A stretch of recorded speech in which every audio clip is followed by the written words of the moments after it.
Health book. Okay. Yeah, a how-to book. How to. Yes. Yes, great. Hello, Yes. Raymond. Hello, Raymond. Hello, hello. Hello, hello. Hi, Raymond. Hi, good to see you. Mm. So we have some missing orbits, missing in orbit. Yeah. Ruth is half missing. She's making breakfast. All right. We thought we would wait till now. We've been up since 6 o'clock, and Hi. Hello, Ruth. You look so bright and cheerful. It's a great day. It is indeed. It is indeed. So we had more than 6 people agreeing to be on the call, but we're going to start anyways. So I have lots of things that I want to talk to you about, but first of all, I want to get feedback from you. Tell me what your thoughts are, what you're doing, if you're struggling, if your business is up or down. Tell me what's going on. Hi, Ahmed. Hello, Hello. Orbits. Hi, hi, Ahmed. Hello, Amit. hello, Hi, Ahmed. Ahmed. Hello, hello. I just got a weird connection request on my computer. Like. I don't know what it was for. It was weird. I will say 7-6 delete. No. Okay, so what's going on? Tell me what's going on in your life, your business. Is it up? Is it down? What's going on? Okay, I'll start. Okay, go, Gregor. My business didn't stop actually, but it was restricted. But oh, hi, Bridget. Hi, Bridget. Hi, Bridget. And Hello, but now it's back on track because we have started a normal life from this week. And the other business I have, e-commerce, is doing great. I've entered another business, which is network marketing, and coaching I'm building. So I'm working on it and progressing, making connections, making interviews. So I posted one. I've got 2 already made. Just have to post it. And I had full hands of work, so I didn't rest or do. I had more work than in usual normal time. So Wow. So your brick and mortar business with chimneys paused for a while and now it's back on track and you've yeah, started new businesses and they're growing. yeah, exactly. Now, here's the amazing thing. A year from now, Gregor may not be in the chimney business. His new businesses might be so successful that he was forced to be creative to start, that the fallout might be that he only works online, or he's only a coach, or he only does network marketing. So that is the purpose of creativity, is to go towards a vision, let's call it A, but when you go towards A, the skills you create going towards it, the secondary effects, the collaborative byproducts, sometimes are bigger than the whole goal A, and you might have a completely different life a year from now. So wow, congratulations on being so creative. Thank you. So we can stay in Slovenia.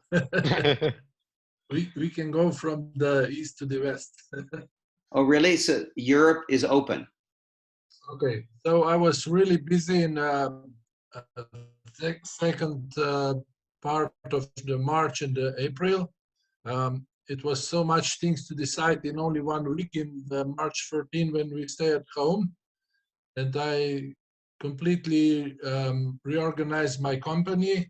So in 1 week, we create new programs because we need to adapt to online environment. We adapt new technology and we start selling immediately new products. So from March 16 to end of April, I provide 22 online workshops they were from 3 hours to 6 hours workshops online. And I have more than 25 coachings also online. I was really busy in April. Hold up, Miha, Yeah. say that sentence again. I want to hear how many events you did and in what time period. From March 16 to the end of the April, I provide 22 online workshops. Wow.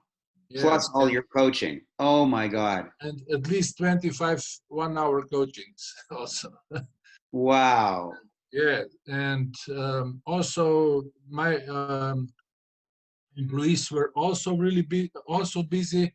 Those coachings and trainings I mentioned before, they were only in my account, but my coworkers were also really busy.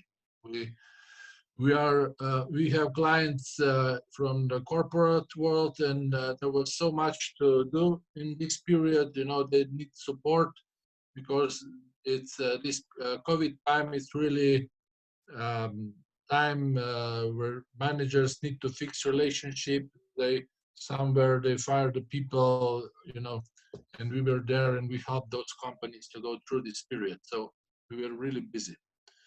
And Uh, so the fallout, yeah, the fallout benefit for you. I mean, first of all, congratulations on pivoting your company so fast. yeah, But it may happen that because people are forced to communicate with you by Zoom and by phone, whereas previously they would have come to you or you would have come to them. Now, post lockdown, the normal is going to be by Zoom, and yeah, because you've trained them now to be coached and do your consulting virtually, you're going to save lots and lots and lots of travel time. yeah. I know this. I'm happy, and Yes. now I have much more time, because before I was traveling all the time all over Slovenia, but I spare now at least for 2 hours a day. So I'm really happy, and I will Wow. keep it. I will keep it in this way. So, Absolutely. In yeah, like a year ago, if you had said, why yeah, don't we just do it by phone? They would have said, well, give me a discount, or it's not the same. I want you here. They would have given yeah, all those objections, because why not? You were willing to travel. But now that you can't travel and they're forced to accept it, they realize it's exactly the same.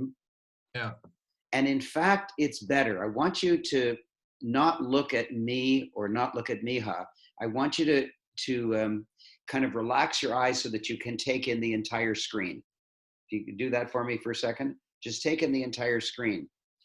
If the 1, 2, 3, 4, 5, 6, 7, 8, 9, 10, 11, 12 of us, if Ruth were back, if the 12 of us were in a meeting room, we couldn't see each person face on.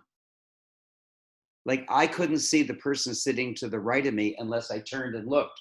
And I couldn't see the person to the left of me. And if we were sitting theater style, I would only see yeah, the back of the heads of the people in front of me. And I could not even see at all the front or back of the heads of the people behind me.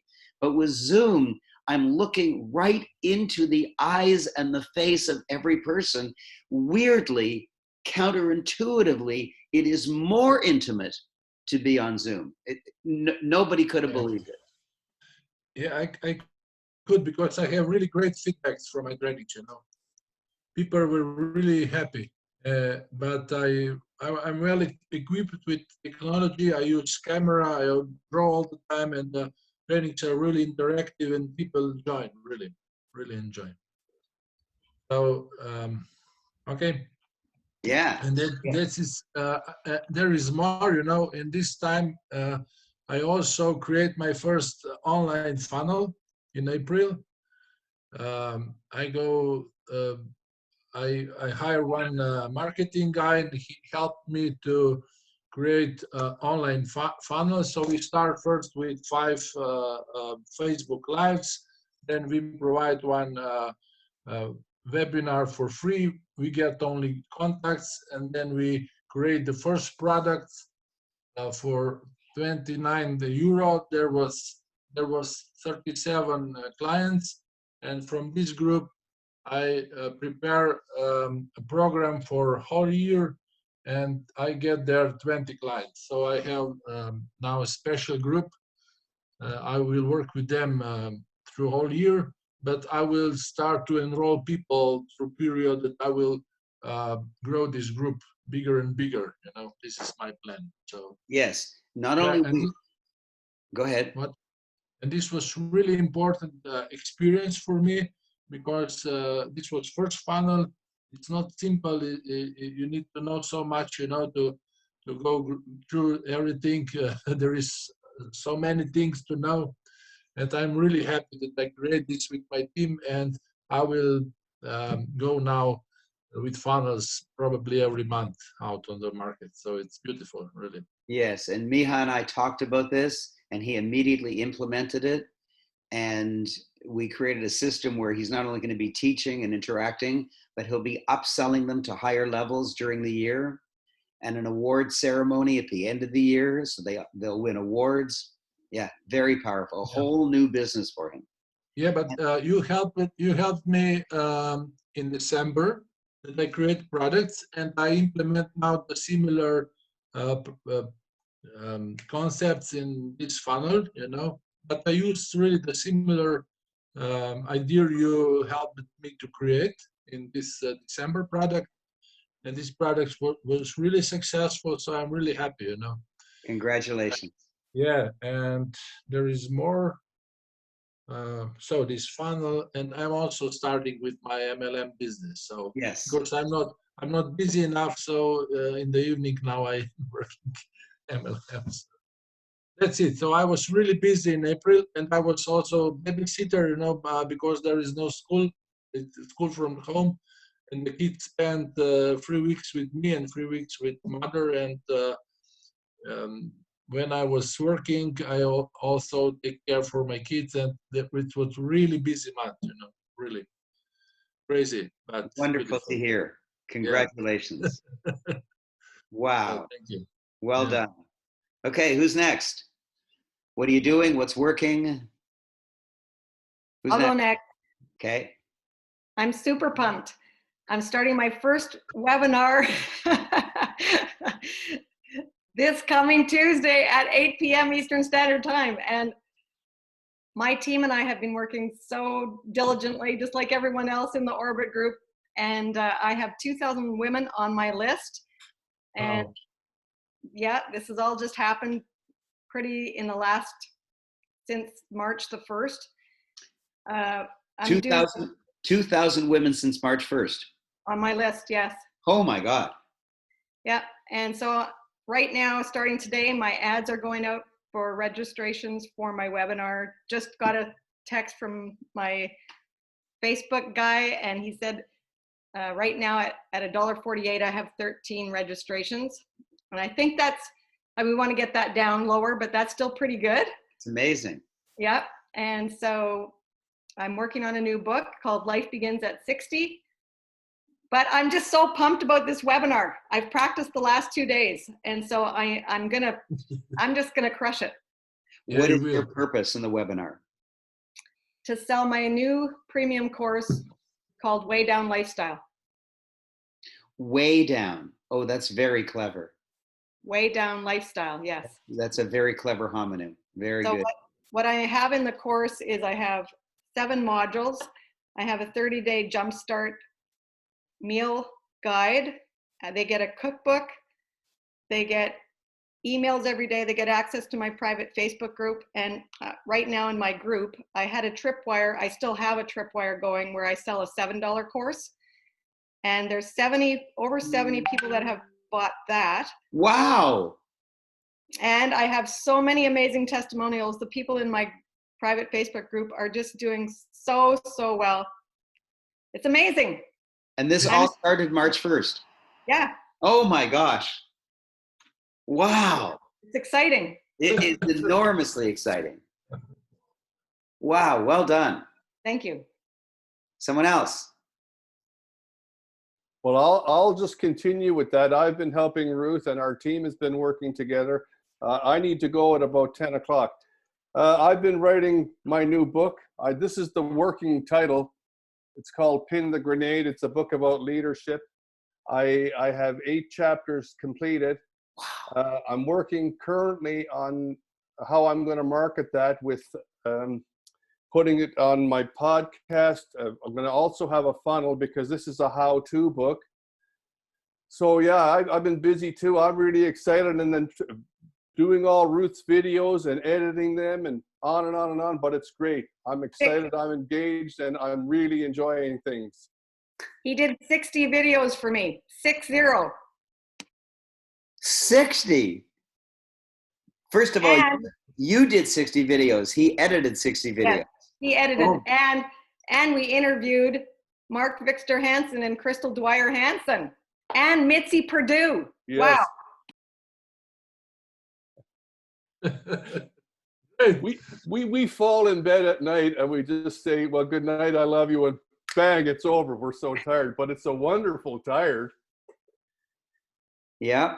Yeah. And I recommended Mark Victor Hansen. He asked me if he could get on a podcast. And I said, yeah, I know a podcast. So I put them together and she immediately interviewed him. Yes, thank you.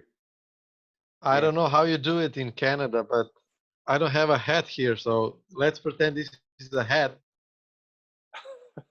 Why do you need a hat? We say in Slovenia, we say hat down. So like a bow or something. Hats off.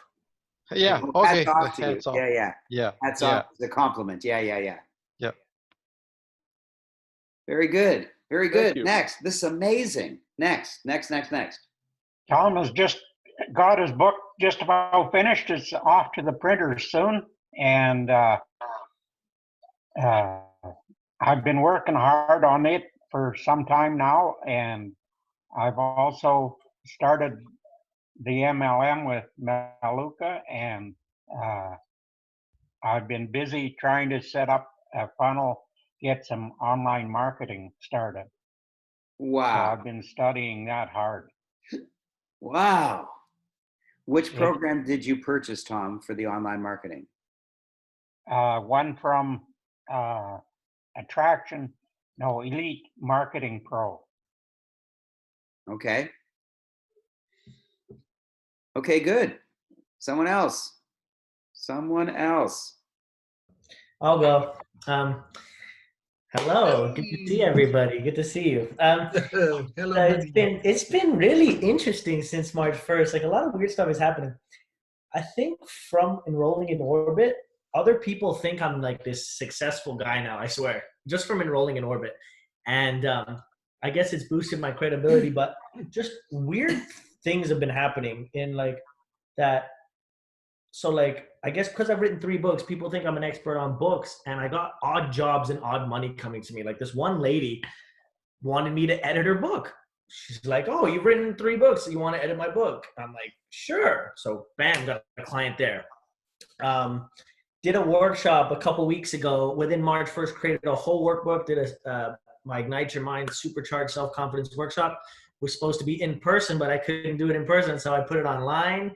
And it was 4 hours each day. And I swear it was like, it went by like that. I didn't even get through half my content. And from there, I didn't do a sales pitch from there because I didn't feel like it was right. I didn't have one ready. So afterwards, I just called them up and said, hey, you want more mentoring? And I've got like 3 or 4 people that want to do, I call it Manny's monthly manifestation mentoring. Manny's monthly manifestation mentoring. Oh God. So I just trying to play on your thing, but trying to make it my own. And then I'm just creating lead magnets, and I'm just like looking to take what I do online. So before COVID, I was 1 foot in, 1 foot out, trying to go online, but still out face to face. But now that door is totally closed. So now I'm like just bringing all of my stuff online. So I'm learning funnels. I'm learning like how to write copy, building lists. I've created a lead magnet. It's called Manny's Money Manifestation Formula. Then a couple of other lead magnets as well. I'm just looking to take that online as well. And so I'm also from the World Prosper Summit, when I did my testimonial, someone reached out to me and was talking about, we were just talking about, Raymond and stuff and bringing our business online. And then all of a sudden she wants me to manage her social media for her and help her create content. And I got a client from that. She just paid me today. And so she's going to be paying me monthly to help her manage her social media. And I'm like, wow, okay. I'm just letting the good stuff come to me. I think I'm just staying in a good vibration and keeping my mind right. And because of that, things are just drawing to me. And now I'm just like, what other barriers can I create? It's like, I need to create a barrier. So I'm like, okay, maybe I'll do a webinar and things like that. So I'm just loving the ride, and also trying to see how I can get my movie stuff online as well. So I have a meeting with my team today, and just loving the ride. I also started a podcast as well. So I just did 2 episodes of my podcast, and yeah, things are going good. Wow. What a great report from Mayor Manny.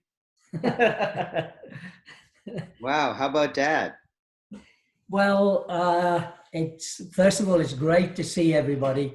And Ahmed, I'm so glad that you're better. You're recovering from your injury. And Raymond, the 2-day webinar that you did was amazing. I have to give you a lot of credit. I've watched most of it, but as you can see, I'm still working. I don't get a rest. So we're still dealing with thousands of cases. But just 3 things I would share with you. And by the way, the Dr. Nido Cobains just sent it to my senior team to say, listen, learn, and we'll chat tomorrow morning. So that's going to be incredible for them. And so three things I would say. First of all, we were the first Children's Aid Society across 50 others while people were struggling what to do with the COVID-19, how many people they should have working at home.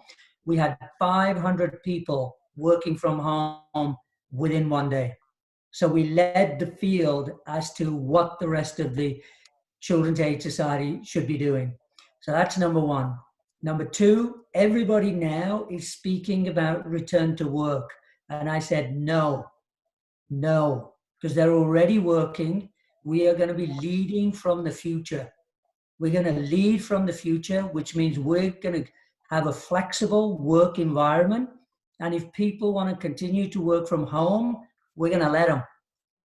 So we've had executive directors saying, we've heard rumors you're not going to have people back to work. And I said, we're leading from the future. Wow. We're not leading. So that's number 2. Thirdly, I'm continuing to read my PhD. I have to report to do by the end of May, so I'm going to continue on that track. And then fourthly, I started one Children's Aid Society asked me to review their whole legal team. They paid us $4,000.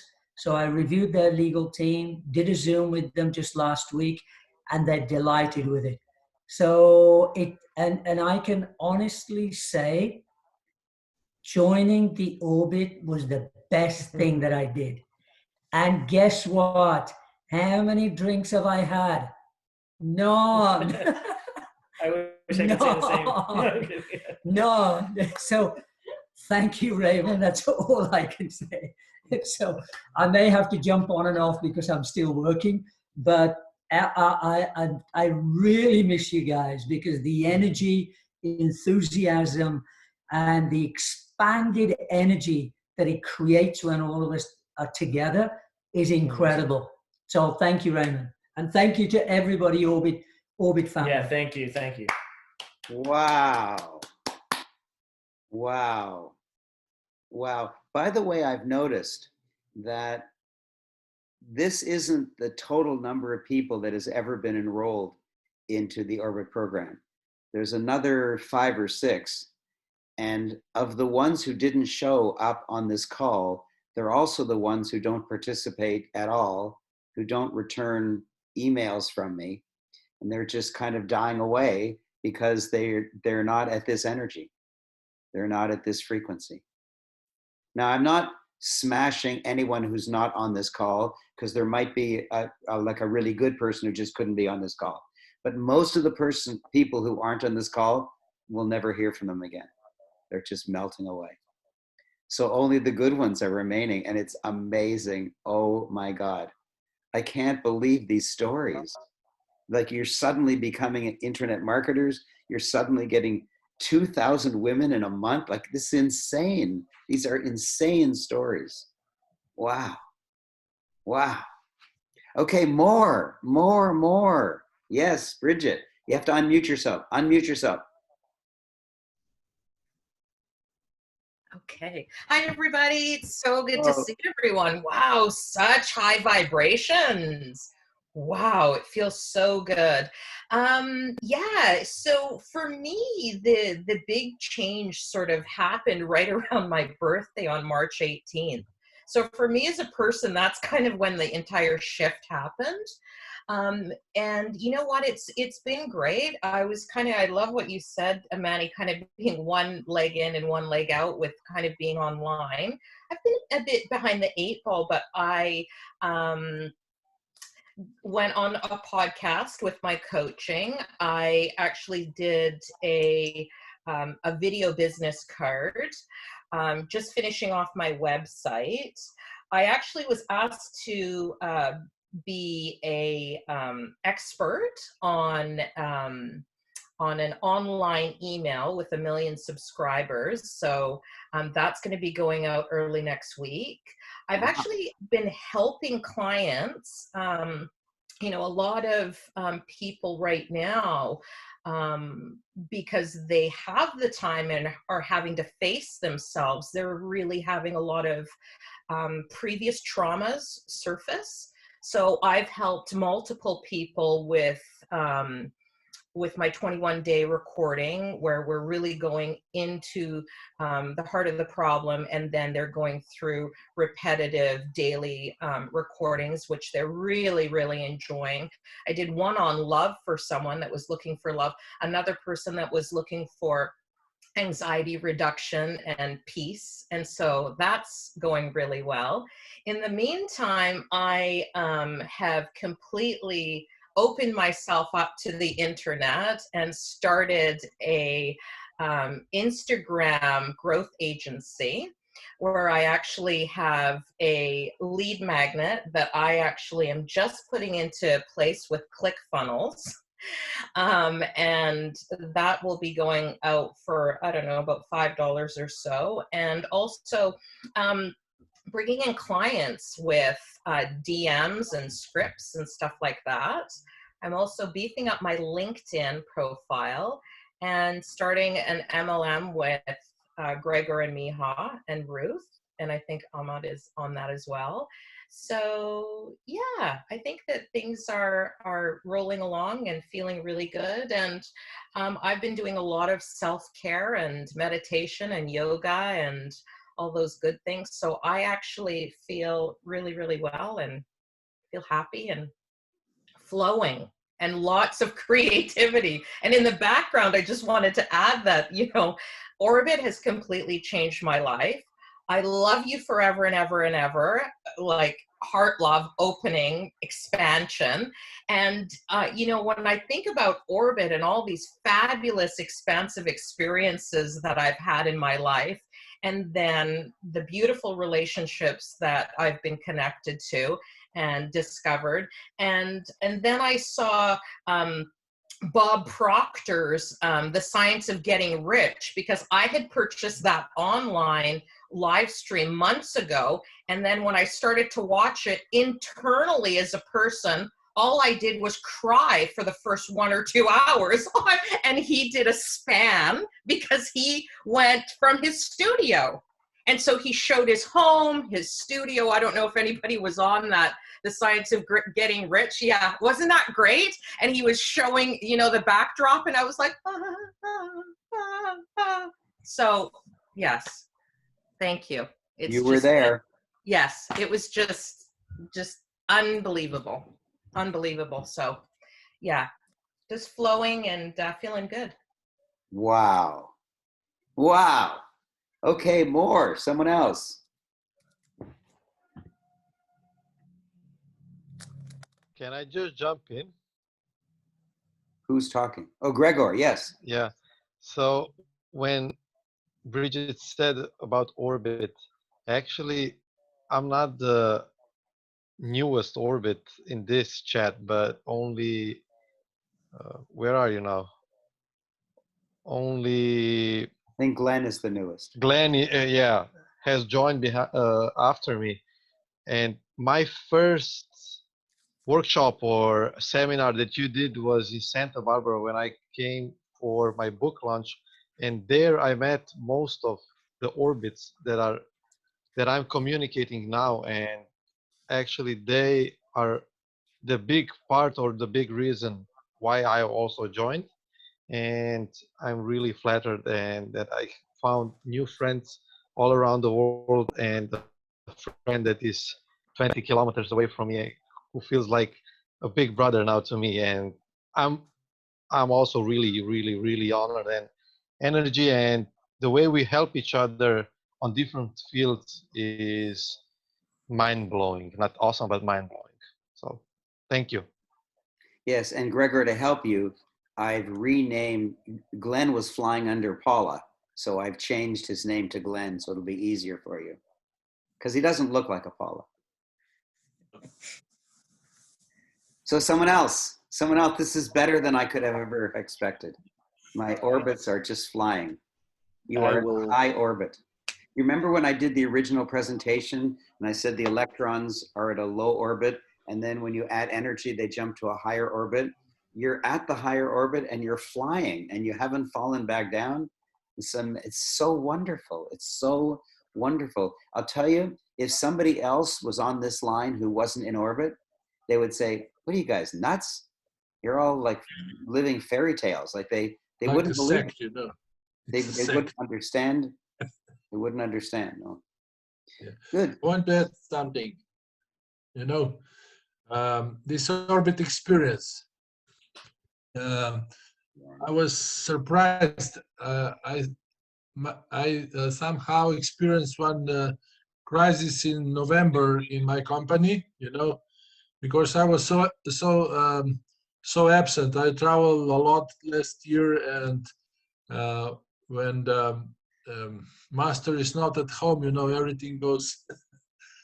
And there was a crisis in my business, but I was completely calm, really. And I confront with my destiny and with my people, with all emotions, and we set everything in 2 weeks.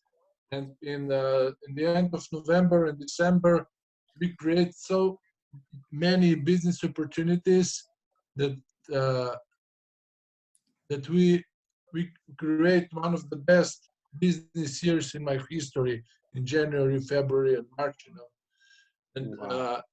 and now when this Corona crisis come, I keep it um, with the same feelings. I'm completely calm. I'm 100% sure in myself. You know, and I never experienced something like this before.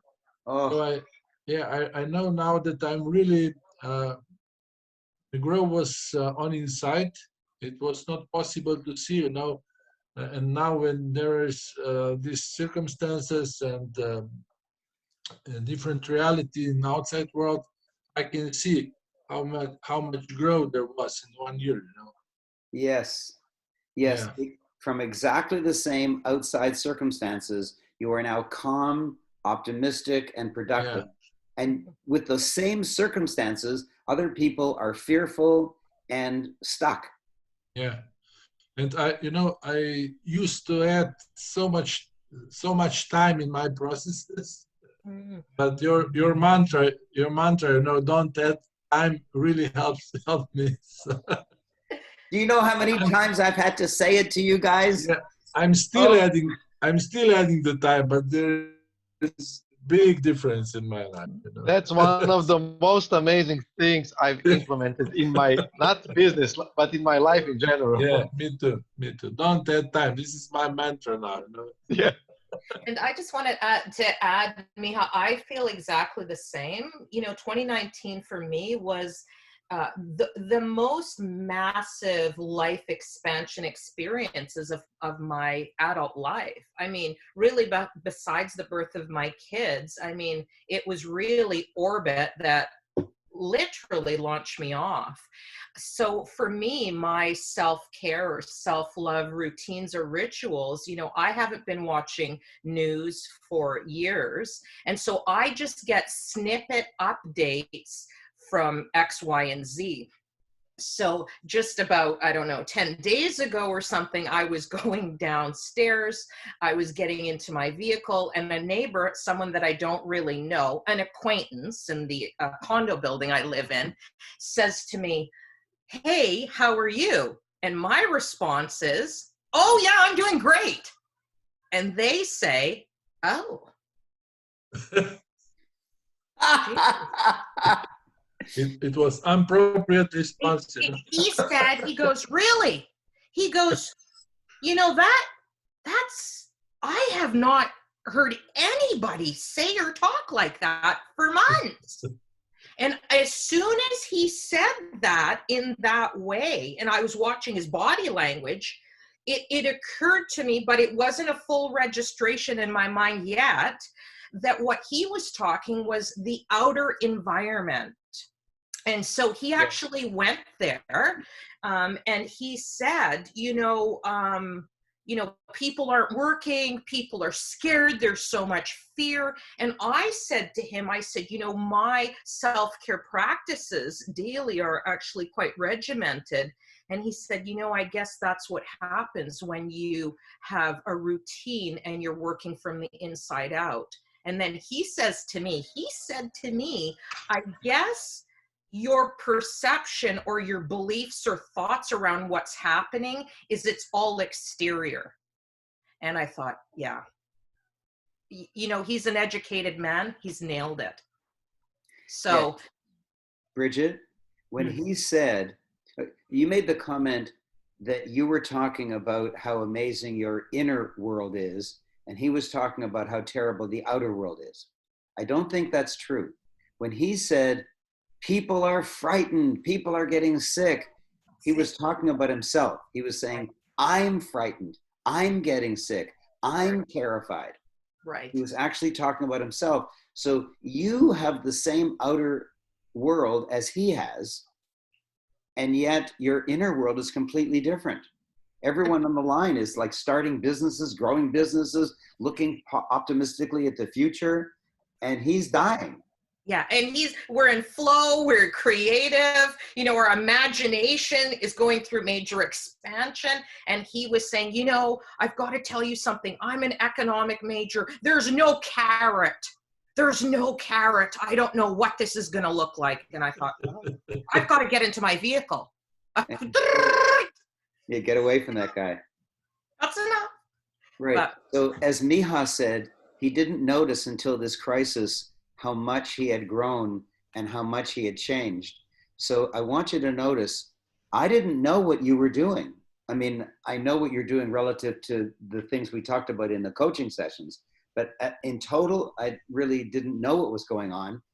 And this is shocking. This is so blessed to me, that the things that I've been teaching, the community that I've created, the wall around the rest of the world that we've created, not just because of the high sign-up fee, which creates a barrier of entry, but once you get in, the way you've grabbed each other and the way you've grabbed the high vibration, other people aren't doing that. The outside world is frightened. Yes. Yeah. Thank you. I want to share something else. Beautiful. Thank you, Raymond. Yeah. Beautifully said. I want to share something else, the second mantra of you really helped me, Raymond. And this was, are you the cause? Are you at the effect? And I remember you start with this in June in Mulberry Hill Gang, and you go further in August when we meet, and you go with this mantra in Cancun retreat, and you came out with this mantra every day in Cancun, and some people were complaining there that there is not enough content. But the next day, Raymond was there again, and he started, are you cause, are you effect? And the fourth day in Cancun, in the middle of the day, there in the bar, I start to, and I go deeper and deeper, and I was dreaming about, really, I have dreams about, I realized in my dreams how much responsibility I put on the other people, and circumstances, I was just going deeper and deeper every day. And it really helped me to realize where is the limit of my responsibility. I still need to work, of course, but it was really important that you start, that you keep repeat this question. You know, it was like an intensive, like a Zen Buddhistic ritual. You know, I was going deeper and deeper every time. Really. Wow. Yeah. A few days ago, my two sons, I was talking to them, and they said, boy, is it ever good to be talking with somebody that's positive for once. Wow. Wow, this is amazing. That is amazing. Oh, okay, there's countries we haven't heard from yet. Okay. Lisa and Glenn and Ahmed. Well, I'll go next if nobody else wants to. Ladies first. Can you hear me? Yep. Okay. Well, actually, I wanted to say about the barrier to entry. And I think that's just in people's minds that high cost is a barrier to entry, because I did not have the money to get in, as you know. I signed up and said, I don't know how I'm going to get the money, but I'm going to get the money. And it came through a complete surprise source who just gave me the money. And they also gave me the money for more or less the travel that I did all last year. So all the travel, the orbit, everything was covered by the money that they gave me. And when I had no idea where it was going to come from, how I was going to get it. And I think it's just in your own head that it's a barrier, and it's not a real barrier. If you want it enough, it will come. It'll find its way to you. You'll be able to get it. And that's what Miha was saying about responsibility. If you're the effect, if you can look at your bank account and say, my bank account prevents me from joining, or you look at your income and you say, well, my income prevents me from joining, then you're effect. And when you rise to cause and say, I will be there no matter what, then you create your universe. You create it. It's, yeah, absolutely. Yeah. Wow. Yeah, absolutely. It's fantastic. And the coronavirus was really, orbit was the first best thing that ever happened to me. And the coronavirus is the second best thing that ever happened to me. It's like I'm having the best time ever. I've got so much more freedom. I'm still working my day job, but they sent my group home like a week before the world went on lockdown, because there's only 4 people in my group, and we ship product from 7 sites. And they said, if one of you gets sick, all of you will probably get sick. Therefore, you all have to be home. And I've been trying to work from home for years. Absolute years. And they were like, oh no, we can't do that, it won't work, you can't do that. And now it's proven, and so I don't think they can tell me anymore that I can't work from home, because I've now proved I can, because I've been here since March 16th, I think it was. And it's working.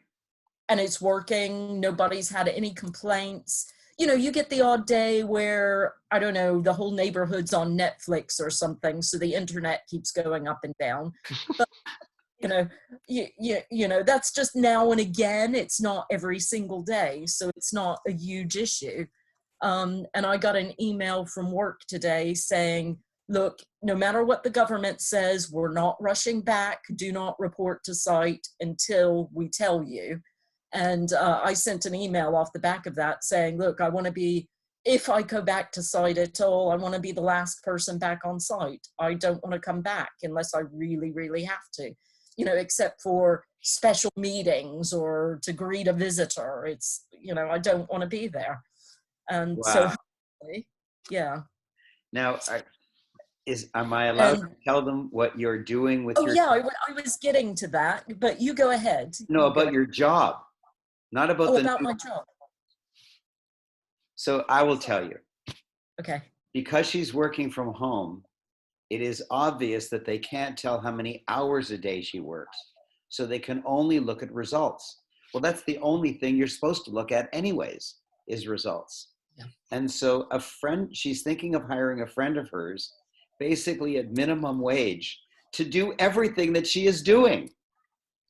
So this friend, because now that Lisa knows how to do her job, now that she has formalized it and organized it so it's easy for her, she can now teach somebody at far less skill set than she has to do it under her supervision. So you know how when you go into a doctor's office, the receptionist will say, "What's wrong with you?" You'll say, "Well," and the receptionist will say, "Oh yeah, I know what it is."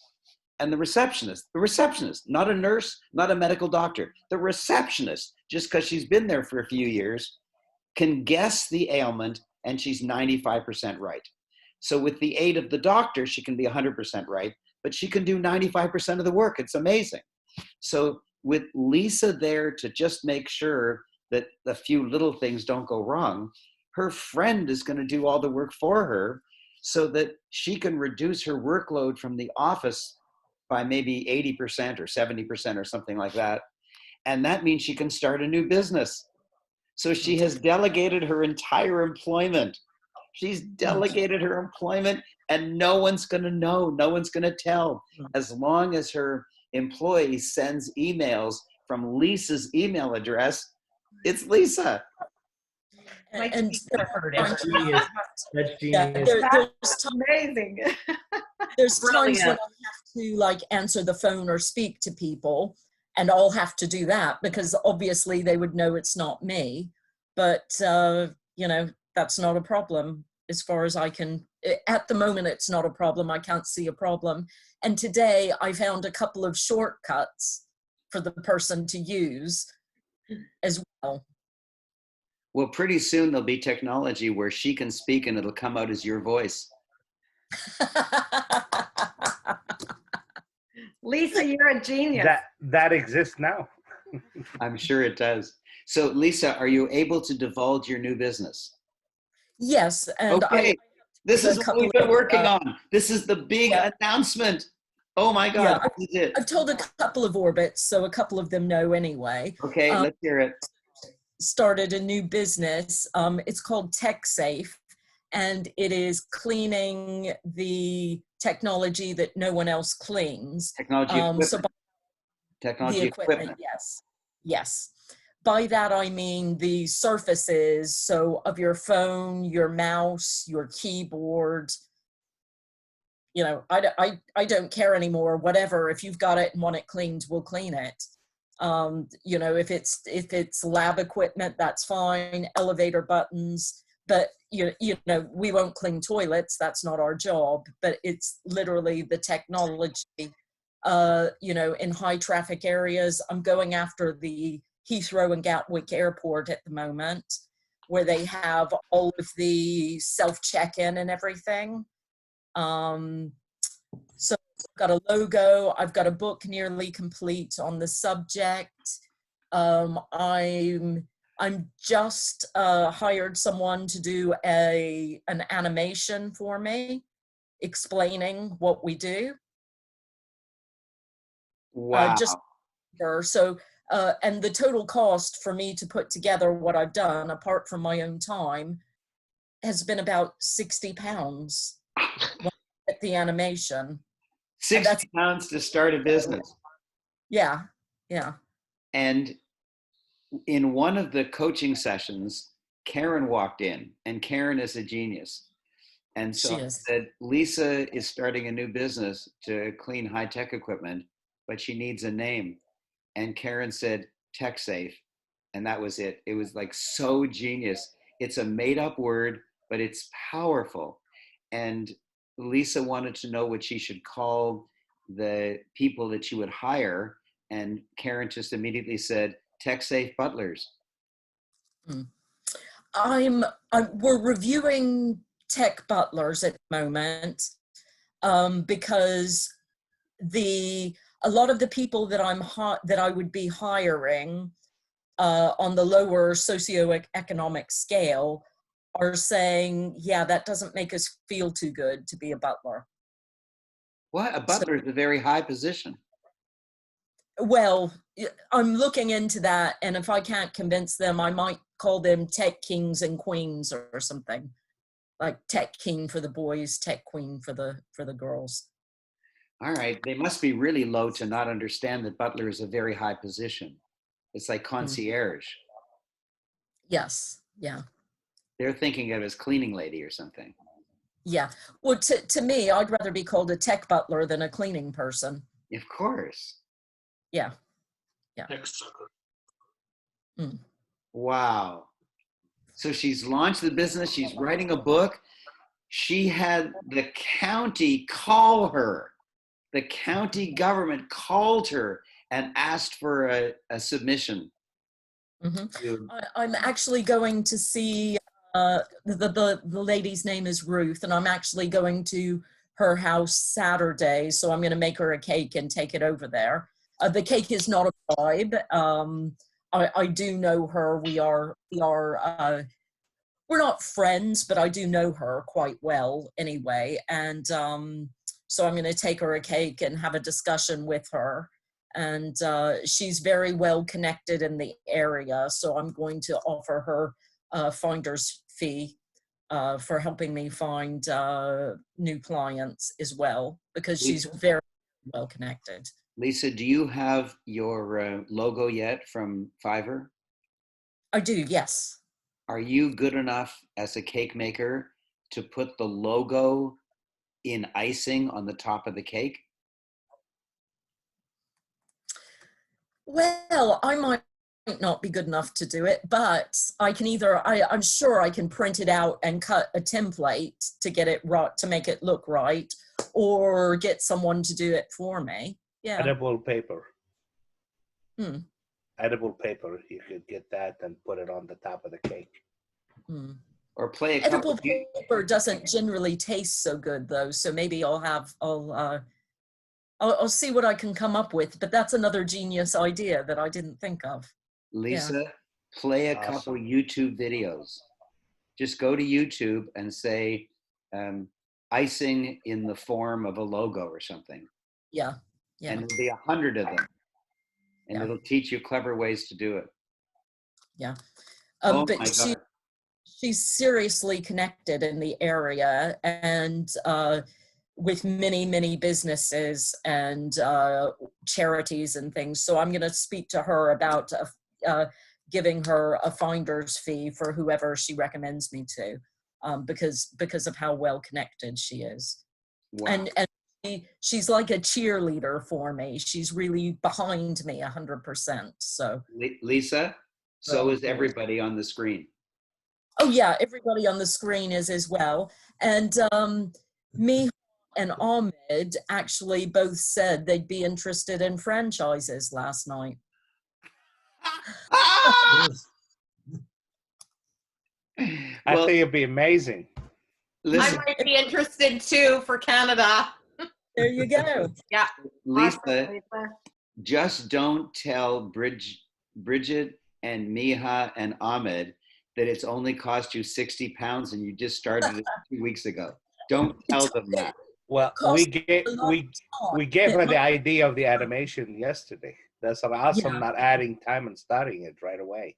I'm proud of you. Yeah. I mean, there were a lot of really expensive options, and I thought, I don't want to spend that kind of money. So I found a reasonably priced one. And yeah, so I've done an overview of what I want, and she's going to get back to me. I think she has 7 days to do it. That's the time she takes, but yeah. Wow. Amazing. And what a perfect time to launch this business, because everyone Absolutely. is afraid, and like nailed it. Yeah. Nailed it. And I rang my VP one day this week. Sorry, the days are merging all together, so I can't remember what day it was. May have been Tuesday, but anyway, I spoke to the VP of my department and said, look, I just wanted to to tell you what I'm doing during the lockdown. And I said, look, I've written this book, I've launched this business, and talked him through it, and just to see if I would be able to contact my site and see if they would be interested. And his face actually was priceless, to see his face when he was like, what, you did all that? Wow. So he was like, oh my God, I can't believe you did all that. And I was like, yeah, you underutilize me. You don't give me, enough Credit. high level things to do. Wow. So, yeah. Oh, wow. By my lovely Orbit family. My 13-year-old continues to walk in every 2 seconds. She must have the laptop. So I'm so sorry to be leaving early. I don't know what that is, but I love you all. This has been priceless, and have a beautiful week and a great rest of the day. And I can't wait to do this again. wow. Bye, bye. Bye, Bye. everybody. Bye. Have a beautiful day. Bye bye. Bye-bye. By the way, for Lisa, I just the noise you heard is I was searching in YouTube for logo icing, or logo in icing on cake. And I've come up with one that was entitled Eat Your Logo. And I've sent it to you in the chat. Oh, fabulous. It may not be relevant, but it might be. Eat Your Logo sounds exactly like what we want. Yeah, never had time. Oh my God. So who's next? Ahmed, we haven't heard from you. Yes, you have not. Now it's my turn. I have to tell you, I was listing all the things I have done, and I didn't realize I have done as many. Wow. But yet I went down through a personal depression again, and I kept coming in and out of it, which was not a healthy thing. But I know how to deal with it, and I know how to manage it. What's more important is, while I'm doing all this, I had my team work on. So we have a new program. It's called RIPE, RIPE, Rent, Invest, Purchase, and Earn. And they survey marketed this concept to see if it's going to have a buy-in and so forth. We also surveyed properties to Prosperity to see how that, and the results are coming in as we speak. The additional process also we came up with is the AIM success method, which is a play on the name of the company. Achieve financial freedom, invest in real estate, and master the real estate 1% rule, is to give a challenge. And we're going to do a week full of a challenge coming up on the 17th. Let's see, not this coming Monday, the Monday after that, whatever the date is, where we will do 1 hour every day for the first 3 days, which will be value given to whoever is attending. But in order to attend, you have to provide a name and an email, and it has to be in a private Facebook group. Along with that, the fourth day will be more of a mastermind kind of session, and the last day will be a Q&A, purely Q&A. Anything you want to ask me away about real estate. That's one. From there is going to build up to a June 20th date of workshop, 1 day, 6 hours on real estate, that has been originally scheduled to be live April 25th. But obviously with the lockdown, we're not going to have that. So I'm going to incorporate everybody into one location and one time. I'm setting up the cameras, the videos, so that, well, I am more interactive with them. They could see what I'm working on as well. And it's going to be huge in my mind as well. The biggest news is my 2 daughters both are graduating. Unfortunately for them, then not live, but virtually on Saturday, this coming Saturday. The one is graduating with her master's degree in mathematics, and the other one is graduating with a bachelor's degree in two majors, accounting and finance, and she has a 4.0. The first one has a 3.5, and the younger one has a 4.0 graduation. And she's only one of four people that achieved that pinnacle in Kent State in the business college. Wow. Which is really tremendous achievement for her. And I'm proud of her because she wants to be one of the top first female CFO in one of the top 500 companies in the US. Wow. And I know she's going to get it because she's been always determined. She doesn't have time. She just go and gets it, and she gets it done. So we are going to create banners and yard signs for them that will say, the graduation, whatever, the banners and so forth are not going to be available for Saturday, but they will be available next week for them as a surprise. And we're going to put them in the yards just to promote them. Wow. Thank you. I also joined Miha, Gregor, Rajit, Ruth, and a bunch of others in the Essential Oil with Young Living. And I have not stopped promoting because I just got my starter kit. However, I will be within 7 days officially. Let's see, that's that same day I'm launching the AIM challenge is when I'm going to officially push out recruiting people, but I'm putting the steps as we speak for it so that it's a success from the get-go. That's on the real estate. We did webinar already. I'm added what's called a bank code program that allows to determine personalities. So when we were at Miles in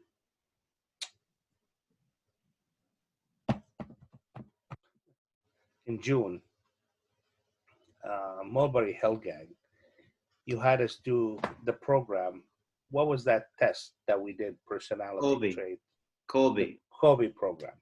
There's also the DISC, Myers-Briggs, but this is a different, similar but different in nature. So we're going to offer that as a lead magnet in my Ahmed Hawari website. Ahmed Hawari website is being developed as we speak to put everything and consolidate everything under ahmedhawari.com. So bankcode.com, you get a link, you do the survey questionnaire to tell you what type of personality you are. But along with that, I get access to how to sell to you based on your personality. So you get a report of 10, 12 pages, but I get also a summary of what is the trigger words to sell to you personally, nice. Which is amazing.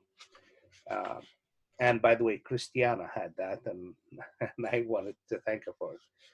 I've been involved with Christiana, actually the 21 Secrets Afterlife is going, and I'm in that group with Karen and Danita and so forth. I have been doing a lot of walk, but not as many effective steps as you have. However, my pain level has been completely manageable and under control, and realizing additional things that I'm doing with myself. And let's see. The second edition of my book is up on Amazon official. Hallelujah. It's officially on Amazon live, and it's a go. Let's see. The aim to success, webinar walk. Oh, talk about people and responses. I've been so grateful to have higher energy frequency people in my life like yourselves. Honestly, when I'm down, I think of those times. I realized that I really needed the Raymonization, as my wife called it. Go get Raymonized. That the Raymonized face-to-face in life is not there. So I connected quite a bit with Miha and Gregor and others on some level to keep myself upbeat a little bit more than I have been. Beautiful. And more importantly, I realized also that when I called some friends, their view on the world, like Brigitte said, is so depressing. that I keep saying is positive, and he keeps going downhill, and I keep going uphill. It's like, what am I fighting with this guy? He's a friend of mine, but this kind of friend I don't need in my life. So I minimize the amount of contact. I just text him by text messages because I don't have to hear it. So he just can tell me what's going on. Simple answer, how you guys doing? We're doing great. Okay, that's good, by text. I don't have to keep fighting the negative energy that he just vibes out. And it's been really, it hasn't been all roses, but based on what I have done, what I've been working on with my website, with my funnel, with my surveys and set up for the workshop as well as the webinar, and a continuous challenge for 1 week. This has all been going on. And I'm finally getting my shed finished. I'm hiring a contractor this week to fix the roof and add on and redo it because it's been busted for almost 9 months and I haven't been around to do it. So now I'm home and I've been getting contractors out here to give me beds on it. So that's another thing off the list. And my wife decided to do an amazing thing. We had taxes back to 1991 almost, as a matter of fact, 1991 when we got married. Well, we don't need that back file taxes. So she pulled out all the boxes from that time to now. And she kept from only 3 years. And then anything previous to that, literally, we had to go through all the boxes. Anything boxes that she wasn't sure about, she brought it down. And we went through a week worth of material. There's more recycling than God knows how much. And the final thing about online. Hold on. Yes, yes. I have no idea what you just said. Do you I cleaned the clutter.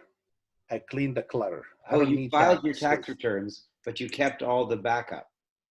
We kept up only 3 years, backup for 10, and anything before 2010 was disposed of and shredded. Wow, well done. And more importantly, it's decluttered a lot of the boxes. We had over 35 boxes that we went through. We got rid of, completely gone. And thanks to her, I resented doing it because I really didn't want to do it. But she said, you're home. What do you got to do besides work on your thing? Just means we'll fit it in. So I did fit it in. And she's a powerful woman. Oh, she is a boss lady, that's for sure. And the final thing that I'm really, really happy about is, as a geologist, you tend to go through life, wondering how things are. And we always been busy. And I think this is an amazing time, which has really put the brakes on for everybody to take a step back and look at how the environment is impacted. And we realize now that they could hear the earth crust, which for a long time they could not hear because the amount of cars driving and walking, that people in their homes, that is no longer impacting that noise, additional noise, that they couldn't hear the earth crust move. And it's about a mile or so thick. So it allows them to do those things. You can see the environment outside is clearer, where it used to be smog. I think this is a catalyst to forward, to look at things, how to look at doing business environmentally sound and reprocessing the way we do business is in a different format. I am positive and firmly believe that the way we used to work is no longer going to be the way of the norm. This is the norm. Wow. So all you've done is 19 new things. Just roughly. Wow. Oh my God. Oh my God. You are the only American orbit on the line. We have United States, England. We have Ursula and who else from the US? I would like to say something about Feng Shui, Anne-Marie Diamond, because I have been doing some study on that, and I think it would give everybody a little new insight into direction. All right. Please share. Tom? Well, for one thing, having your desk not facing a wall so that it faces a door and you see traffic coming in. In fact, you attract traffic in the door, and using the front door of your house instead of the back door, because that's where money enters. And several other things that are just minor little changes, and it goes into this cleaning up that Ahmed was saying. And I've started that. I'm moving stuff out that's been sitting in my storage closet for a long time, and every time I go out to the garage, I either take it to the garbage or to the garage, depending which way I want it to go. I hope to have a big yard sale in the spring, and whatever is left is probably going in the garbage. Well done. And I was so moved by Marie Diamond's talk on feng shui that she said this year it's most important to look at the southeast and northeast corners of your office. So I looked at the southeast, and I was storing old luggage behind a chair in my office. Old luggage. So I took that out and put it in the locker downstairs. And then I looked at the northeast corner, and it was the messiest bookshelf you could imagine. I just threw crap on the bookshelf, and it was all just jammed. And so what I've done, I hope you can see it. There is my bookshelf, and it's all tidy, and all the books are standing up, and there's even 2 empty shelves, and it used to be just jammed to the top. It's all pretty. I've got some books and some pretty rocks there. I feel wonderful about it. Yeah. He also has a free program to give you your number, and I don't know the reason for the number yet, but I haven't finished studying that. And here's my cat. Yeah. So I did a lot because of Marie Diamond. I'm really grateful for what she taught us. Wow. Well done. Thanks for that interjection, Tom. Glenn, you've been unusually quiet. Frustrated guy. I'm a frustrated guy. You guys hear me all right? Sure. I guess for me, like I'm the same as everybody else. I don't get caught up in everybody's negativity or whatever. So like whether someone had a bad day, the car didn't start or whatever, it's all petty stuff. You don't get caught up in all the stories. But with something like COVID, as you know, Raymond, I am an expert in infectious control. It's what I've done for 42 years.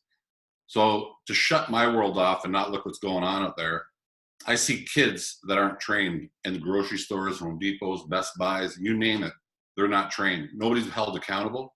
Nobody's helping these kids. Parents are even sending their kids into work, but they don't know if their kid's trained or if their kid's safe. So for that part of me, like I'm beyond frustrated. I've reached out to the government. I've reached out to 2 politicians in our area. I've reached out to newspapers. Certain things I'm not, like I had the second book I'm doing, I had an article I wanted to use from a writer, which I asked you about. And I sent her an email saying, if I could talk to you, I want to ask you about your article. And she said, I don't have time, I'm covering COVID. I said, well, actually, I don't need to talk to you. I just need permission to use your article or part of it. Emailed me back right away and said, absolutely. You can use it. Just make sure you recognize me and the Spectator. I said, by the way, since you're covering COVID, I got 42 years experience in infectious control. If you want any information or want a little dialogue. Nothing back. Wow. Nothing. So when I talked to the politicians too, I said, you've talked to me now for like half an hour, the things I've taught you. Wouldn't it be a little bit curious just for a reporter to say, I'll give you 5 minutes of my time to see what you know. This is something that has shut down the world. So I can't turn my back to it. It's not that I'm negative, but the negligence, like even essential companies, nobody's trained. If there is, there's a couple.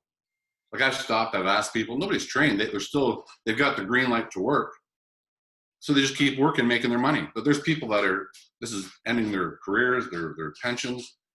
Like you got to have some like responsibility and accountability. These companies that were essential, like I did a live thing one day, and I said, essential companies shouldn't be allowed to stay open until they prove that they've put training in place for their staff. But who follows it? Nobody. I watch people in grocery stores. I watch women, like half the people on here probably. They'll wear gloves in a grocery store. They'll shop through their groceries. They'll reach in their purse and pay their bill. You contaminated your purse, you've contaminated it inside of your pockets, and you take it home to your families. Nobody's learning anything about this. They're moving on and doing all their other careers. That's fine. I'm proud of everybody for doing what they do. But nobody's educating themselves on what's actually going on and how long this will keep going. So eventually, everybody's going to start going, well, this is ridiculous. We're in July and August, and we're all locked in our homes. Educate yourself. Learn, and nobody wants to. Nobody wants to. I'm driving Paula crazy because this is what I've done. The trade I'm in, people die from it. So when, someone's open, Lisa, good for her, can open a business. You better understand what the liabilities are for people if they get a virus from it or they get sick or where they're training. Like I have a relative dying now from asbestosis. Like, these are things I do, but I'm watching the cross-contamination of the public and the lack of knowledge and the lack of caring. It frustrates me so bad, and just nobody wants to do anything about it. Wow. I reached out. Go ahead. No, I'm just saying, wow, keep going. I've got 900 friends on Facebook. I had a girl from Miami, 2 people from Chicago that I know. I think that's it. How sad is that? What do you mean? What about those 3 people? I reach out. I said, I've gone on Facebook 3, 4 times. Anybody wants help? Anybody wants to educate their staff? Anybody going to reopen their business? Like, what have you done to put it in place that you train your staff? You're being proactive in helping the cause or helping to prevent this and stop it from spreading. Anybody wants help, reach out. I get 3 people out of 900. Well, I'll tell you, Lisa wants help. Lisa will reach out to you, that's for sure. I look at the Ministry of Labor. Like I've dealt with them my whole career. Everybody's taking a back seat and just letting this run. There's kids getting sick, there's people getting sick, and I'm not a freak for it saying it's a big, I'm not a mask wearer and a glove wearer. They're the worst people going, to be honest with you. Like, it's sad to see so many people. This is the other version of it. How many people you see are scared? I've watched a woman run out of a liquor store because someone. It's sad. It's not right. I talked to the government and I've talked to the media and I've said, do a campaign on just educating people on hygiene. Just educate them. If you'd educate the one guy I talked to you about, Grant Cardone, 6 million followers. He wants to open up the U.S. Do one hour thing on hygiene. If half of his followers follow it, like, what a positive influence. He's such a powerful guy, obviously. I'm not picking on him. I'm just saying, like, if any kind of platform was done like that on hygiene, imagine how fast this would end. But no, there's no platform. It's just research it yourself. That's all the government even says. You can't hand people gloves and masks and say, put them on. When do you put them on? How do you take them off? When do you get rid of them? How do you get rid of them? Paul and I wrote the other day, a guy standing in line at a gelato store, got his mask on, takes it off, folds it up, puts it in his pocket. Now he's contaminated his hands and got anything on him. Got his gelato and ate it, put his mask back on. Like, it's one of my guys, we're working in a hospital now. We do infection control in hospitals. One of my guys saw a girl the other day, she had her mask on, put it up on her forehead, got her sandwich with her gloves on, ate her sandwich. Like, it's insane. I'm not blaming anybody. I just don't know how you don't learn. Like, it just frustrates me. It's sad. It is. I know Paul's gonna whack me when I get off here, so I'm sure. Wow. And I don't need to go on. It's just. I have a question for you, Glenn. Can I ask you a question? You can ask me anything you want. What do you think about when, like, everybody's been at home for so long and they're going to have no immunity left because they have no germs anymore? Absolutely. You're 100% right. You're absolutely. When you see someone walking down a sidewalk roof and there's nobody around and they got a mask on. I know. The only reason that mask should be on, unless they're sick. If they're sick, absolutely put your mask on. It's fresh air. If you wear that outside on a sidewalk, you better wear it in your home 24 hours a day, because your home is more disgusting than what's out there. Wow. Ruth, you made a good point too. Like, when they do start opening things up, like, I live in Burlington. Burlington was pretty busy on Sunday. It was like 75 degrees. If you haven't taught people how to go back into the public, imagine how much worse this is going to be, because the virus is still there. I have a thought for you. Have you thought about actually putting a course that will be free webinar on how to transition into the opening world? Because in hazardous waste, when we dealt with it, there is a process of which how you deal with your contamination, how you deal with your gloves, how you deal with masks. So I think you're onto something big in my mind. Well, I know that. You're right, Ahmed. I agree. You're right, Ahmed. I have thought about it. I've done 3 things on social media. Like I said, I reached out to the government. One guy wanted me to talk to the Minister of Health. He goes, well, I'll give you the number. I said, you connect me. You're a politician. You can make a direct call and put me through. Like, you know, like you run a, like I said, I've dealt with the ministry for 42 years. I've dealt with the occupational hygienist of Ontario, who just retired recently. She used to give out my name and my number. She's not supposed to, but she did. You know your industry. I'm not saying I know everything, but the stuff I know about hygiene is what they're trying to teach you. Like just, I don't know. We're all saying, go ahead. Sorry. Why don't you and I get together? Because I used to teach 40 hours OSHA training, and we just develop a course. I will make it a freebie and teach people on how to do that. It's as simple as that. Just to show them how to put the gloves on, how to put the mask on, what are the precautions, and just create a sequence of that. And I wouldn't even wear the gloves on it. The gloves give you a false sense of security.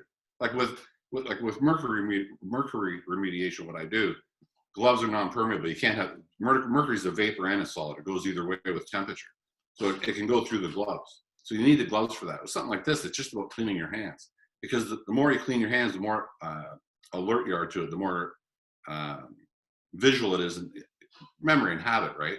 Wearing the gloves, it's not habit. Like if you actually watch a special on how to clean your hands, you need a brush. Like the one on the other day about like surgeons, they brush the end of their nails, they brush their knuckles, you know, and they're putting gloves on. But like Ruth said, you do need antibacterial too, where you are not antibacterial. Like you need your not enzymes, when you fight your own bacteria. We all need each other's bacteria to combat each other, right? Like you said, immune system. Right. Thank you. Your immune system. We all need that. But like you're right though, Ruth. Like if everybody starts wearing masks and gloves all the time, you have no immunity. This is just going to go bigger somewhere else. Glenn, you know, like, the hospitals are going to get busier once they let people out. Like I just try to mean to go on, but like at hospitals, Paul and I have been to one Raymond, after one of your last course we were at Mulberry Hill. Yes. And we went to a hospital. We had to leave early. We were like 6:30. We walked in. 3 women walked in front of us. You know, didn't clean their hands. Like that should be mandatory. There should be a security guard there. Like minimum, you got to clean your hands. I've talked to grocery stores, Fortinos. I've talked to 5 of them. I've educated them. They just look at me like, we don't know what to do. I said, I'm here to help you. I'm not even going to charge you for this. And Paul is there watching. You know, it's just, I've watched people come out of grocery stores behind me, and there's a hand washing station. They walk right by it with their gloves on. And they get in their car, they put their groceries away, they get and drive the car, and away they go. Or they hang their mask from the mirror, or throw it on their dash, or put it in their purse. If there's a contaminant on it, you just contaminated everything you touched. Common sense to me, but not to everybody else. But I've talked to so many people, like, do a campaign, like you guys got national television or whatever. I had a guy from from CBC talking to me. He said, maybe I can get you in touch with the nationalists. And then get me in touch with them. And I'm not here to do any political campaign. It's just about, let's end this. Like I see police officers driving 2 in a car now. You're not supposed to. I see contractors with 4 and 5 guys in a truck. And you're not supposed to. But yet a woman sits on a bench and gets arrested. Like, Glenn? Come on. This is getting silly. Like, okay, so you've tried giving away your wisdom for free. It's not working because they believe it's not worth anything. I think you need to start charging, even though it seems unpleasant to charge to save people's lives. They don't respect you if it's free. And I'm charging you for it, Raymond. Say it again? I'm charging you for this. Well, Paula's looking at me right now like she's gonna swat me. I'm telling you, she's so tired of hearing me go on about this. If I could turn the camera, come here, baby. Not a chance. Come here, sweetheart. Come on. She's sitting there with a big spoon, gonna whack me. I just, like my thing is like, you're lucky she's not getting a baseball bat. I know, but we're all sitting at home like adults, but all these kids are running these stores. Like it's like, what the hell are you doing, sending kids there? Like. And I asked the one guy yesterday, who trained you? He goes, nobody. He goes, they give us a mask, say, wear it, don't wear it. He goes, my mom's a nurse at a hospital, so she's giving me some information to try and like I say, I'm not wrapped up in negative, but this is shut down the world and shut down businesses. And it's like, this is a big thing. And it's like, there's got to be you got to rebel eventually and say, enough. Like, we got to make money, but that's enough. Anyway, I apologize for going on, everybody, but So I played one YouTube video because I didn't know how to protect myself. And what they taught us is, I don't know if you can see it, I have a counter here and we have a piece of tape that says clean. And so this part of the counter, this part is clean, this part's dirty. So we come home, we put our laundry, put all our shopping in the dirty part, and then we clean the bags, and then we clean the actual fruits and veggies, and then we put it on the clean part, then we put it away. So we're doing our best, but I didn't know I had to look to get trained. Look, actually, to be honest with you, it should be clean before it even comes in the house. Well, I can't. I know Raymond. Like, I've had Paula standing in the hallway at my place. I live in a high rise too, and she's standing out in the hallway and cleaning the groceries before they came in. You can go as far as you want with it. There's common sense too, right? Like, wow. Oh yeah. Never thought of that. Well, that's the thing, right? It can, like I always say to people when I see them take off their mask, where was the fine line where you decided it was clean there and not here? You know, like, anyway, like I say, everybody's doing their best, but I've never seen something that can shut down a world that everybody's not pursuing to find out more about and educate themselves. Like, and no freedom of speech. And that's the other thing too. Paula just made a comment. I should know louder because she didn't sit behind the camera. Freedom of speech being cut off now. Like, you know, people are cutting off what people are saying, and you know, YouTube things are being taken down. It's like I don't know. There's a lady I don't recognize. Oh, it's Ursula. No, Ursula? I can't. Ursula, yeah. Yes. Oh my God, yes. I recognize you. Oh my God, you're muted.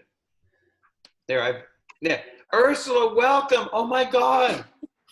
This is the West Coast of America. Wow. I'm familiar without my glasses. Oh, that's it. Now I can recognize you. Okay. But I got to do this to see you. All right. Oh my God, it's so good to see you. You missed so much. Everybody has been so positive and has been having such enormous breakthroughs. It's been amazing. Mm-hmm. Wow. I'll have to watch the recording of it. Yeah, I will send you the recording. I'll send it to everybody. How will I do that? Right. Oh, I'll put the link on the I'll put the link on the Orbit group. Oh my God. I apologize for not recognizing you. Oh my God. I mean, I know who you are. I've always wondered why Lois Lane couldn't spot Superman just because he took his glasses off. Now I know.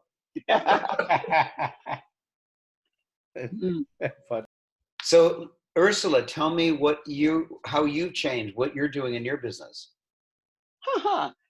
So what I'm doing in my business is I'm keeping my doors locked, and my clients have to send me everything digitally or through snail mail. And because a lot of my clients are seniors, they don't deal with change very well. Oh. So even though I send them envelopes, self-addressed stamped envelopes, they just have to drop it in their mailbox. They show up to my door and they're trying to slide it through the door. They're knocking on the door, let me in. And I said, this is to protect you more than it is to protect us. So that's been the biggest change. You know, for me, tax season is about 10 weeks where it's really busy. And that's when I see my clients and they come in and they get their annual hugs. And the best part of tax season went away for me. So they can't come in. I don't get to see them face to face. Everything is mailed or emailed.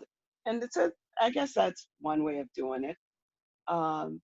So you think that would have made me more productive, but not necessarily. I actually canceled tax preparation for a couple of weeks and spent 2 weeks helping my clients find ways to survive, get government funding, get those loans, find other solutions if the loans weren't going to be what they needed. So that was a very interesting process. And this week, more and more of my clients are sending me emails, got the loan now, what do I do? I'm afraid to spend the money. And so, yeah, we had to kind of give them steps. Here's everything you need to do. And so we had to create a whole new process for what we do, because this was a service we didn't offer before that was not needed. And so it's created lots of opportunity. because now we have services that's going to go until they start to repay the loan or they get it forgiven or whatever. So that's been one thing that's been going on. Can you And now charge my for that? taxes, Ursula, can you make a well, video of that and charge for it? well, I did not charge to help them apply for the loan. Where the fees come in, where the services come in, is helping them figure out how to get parts of the loan forgiven and all the what to do with it after the fact. But to help them stay in business, that was for me to help them was mutually beneficial. No, I understand that. But Mhm. if you made a video just talking about how you helped your clients get loans and made announcements, lots of people would want that around the United States, not necessarily your current clients, and be willing to pay for that information, which is second nature and obvious to you, but not to others. Now with that experience, yeah, you definitely. But the Small Business Administration has a lot of material available on that, Raymond. It doesn't matter if the government has the material. If she packages it in a way, they'll buy it from her. Yeah. Unfortunately, the loans were very time sensitive. The first set of money went out. It was gone before they processed $1.2 million in, 1.2 million loans in 12 days. That was more than they had done in the last 14 years. In 12 days, all the money was gone, and a lot of people's applications were still sitting in the pipeline. They had 850,000 applications sitting in the pipeline a week and a half after it opened up that they hadn't even processed yet, and they had run out of money. So they have a new round of funding, and so those are now starting to come through. But all the big companies got the first round. But there are other options, and you're right. I can make a video because there are other options. I have a couple of clients that had already had SBA loans, and they actually got those loans wiped out for 6 months. Wow. So where they didn't necessarily get a loan, they didn't have to make payments on the loan they already had. Oh, very nice. And there's some credits and other things that are coming in the pipeline, but they keep changing every week, every day. Right. There are changes and updates. So, so that's just extended my tax season from being 10 weeks to now it's 10 plus 22 weeks. So it's doubled my tax season. So now instead of going back to my 24-hour work week, I'm still working 40 to 50 hours a week. Wow. And then my youngest daughter has been sheltering in place at home with us. And she's a trainer, a personal trainer. So she has these rings hanging in my living room where I'm doing pull-ups on these rings. And my gym wasn't good enough for her. So she ordered all this equipment and put it in the gym. And I've been trying to work out with a 24-year-old. And what I can tell you is that when a 24-year-old and a 54-year-old work out together, they don't get the same results. So last week, I pulled something, and so for a week, we couldn't even do our morning walk. We'd been hiking for 3 to 5 miles every morning until last Friday morning. I hobbled into work, and I've been sitting with a heating pad every day. Today was my first day back on the trail, so I just have to be careful of what I do when she starts to push. Right. So what have I been doing? Oh, besides all the tax and COVID-19 stuff, I've been working on developing a mobile app for my training. Oh. And so I'm expecting to get the wireframe for that next week. And then we're going to move on with putting all the content in. Wow. Wow. Well, I'm glad you joined us, Ursula. So am I. And Danielle, did you want to add something, or do you just want to listen in the background? Raymond, I'm doing double duty. I'm working and answering emails and loving this call. But to add stuff, wow! I love everybody's responses. It's like I'm at a high just listening to you guys. Wow! But as you know, all the events that Raymond and the company been putting together. I've been working extra hard to make sure everybody, I've never worked this hard, but I have never been this happy. I mean, I'm just in awe. I'm in my track pants. And, you know, most of you have connected with me. I talk to all you guys. You know, I'm available all the time, but if it's 7:30 in the morning for people who are in Slovenia or London, and my last call is like 10 o'clock at night, I answer all my emails, and I love every minute of it. So thank you. You're amazing, Danielle. Thank you. And by the way, I did Ruth's 10-day challenge, lost 6 pounds. I have never eaten so well in my life. Thank you, thank you, thank you. And she did an amazing testimonial for me that I'm using on my webinar. Oh, perfect. Wow. Well, I've got some things to talk about. I've told you about the feng shui benefit, and within a week within a week or two of feng shuiing my own office, I started 3 businesses. So it's 2 businesses, sorry, started 2 businesses. So everything is just changing, and it's so exciting. I want to update you on the celebrity experience. You know that I've already done Nito and Jack Canfield and Bob Proctor. And I've been working on John Gray, and he hasn't said yes and he hasn't said no. And I keep saying to him and his daughter, who is his executive assistant, I kept saying, Jack was hesitant, he reluctantly agreed, and he loved it. Bob was hesitant, he reluctantly agreed, and then he loved it. So this is your chance to follow suit. And he says, okay, I'm thinking. And then he comes back with nonsense complaints like, well, we can't do it now because of the lockdown. I know we can't do it now. We're going to do it after the lockdown. Well, how do I know it's over? Because you're not going to approve it till you approve it. And I don't know what, anyways. So he's on possibility. I'm on possibility, although my wife is very strict. And I'd like to know if you have some other suggestions of a celebrity whose home you would love to be in. Gregor?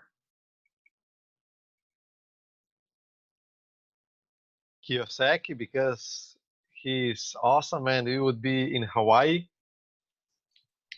and Les Brown. That's my 2 options. Okay, so Kiyosaki, I've shared the stage with him about 30 times, and he knows me and I know him, and he wrote me up in his book. So we know each other, but I don't know him well enough to make that ask. And the other is Les Brown. Les Brown is very ill. He's very ill. And so this isn't a time to be asking him for that. So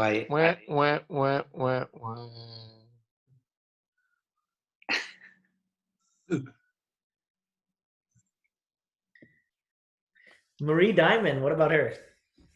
Yeah, she lives in Europe. Marie. I can drive there. Yeah. You can walking. Yeah, Gregor, that's an interesting comment. Raymond, we sure loved your dance. My dance?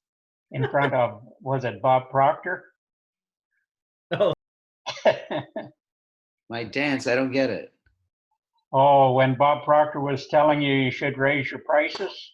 Yeah, I get it. Oh, dancing exactly. back and forth across the stage. Yeah, I danced, I'll tell you. But I did it. I raised it. So let me get back to Gregor's comment that I'm whining. Now maybe this is just more justification, but I know lots of high celebrity friends, and all of them have a higher celebrity than me. They were either in The Secret or they're world famous or something. And I'm the level below that. And they like me. So they treat me as a peer, but I know that their brand is higher than mine. And so I have to be careful when I ask, because if I ask and they say yes, or I ask and they say no, I've used up an ask. So asking and getting a no, uses up the same favor as asking and getting a yes. So I have to be careful what I ask for. That's all. And I don't want to ask less because he's very ill. And I don't mind asking Robert Kiyosaki, but I would rather save it up and ask him to come to an event a live event, and then I could have maybe 500 people there. Oh shit, maybe I'm just justifying. We can come to your house for dinner. Yeah, I'm gonna be asking Karen about that today. Okay, Can I share the screen for a minute? Sure.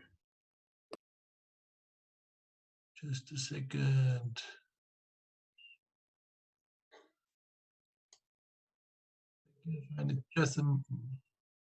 Am I the only one that has wishes? Because no one else is talking. How about Lisa Nichols? Oh, I know her very well. She would be cool, yeah. How about Marcy Shimoff? Is she interesting to you? Sure. Yeah, that's a no. All right, so what are you showing us? How are you dancing? I want to see this dance. We don't see it, Miha. Oh. We just see pictures. Really? Yeah.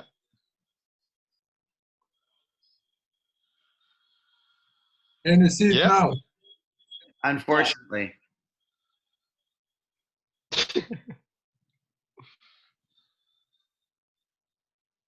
Oh, I was dancing. Oh, shit.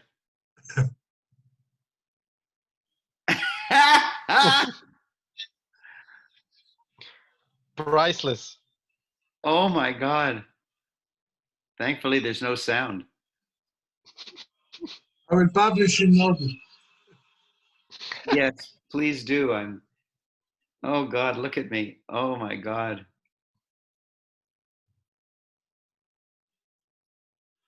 You definitely were squirming. Oh, squirming galore.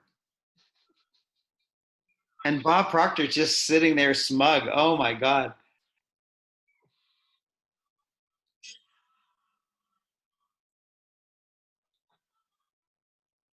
I think this is as much as I can handle.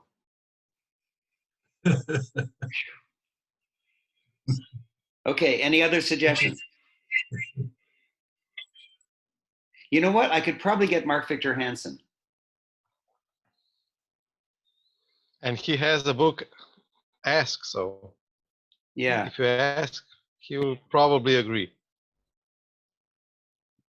Mark Victor And Hansen. I'd love his wife to be there too. Yeah, so would all the guys. Yes, but she is such a genius.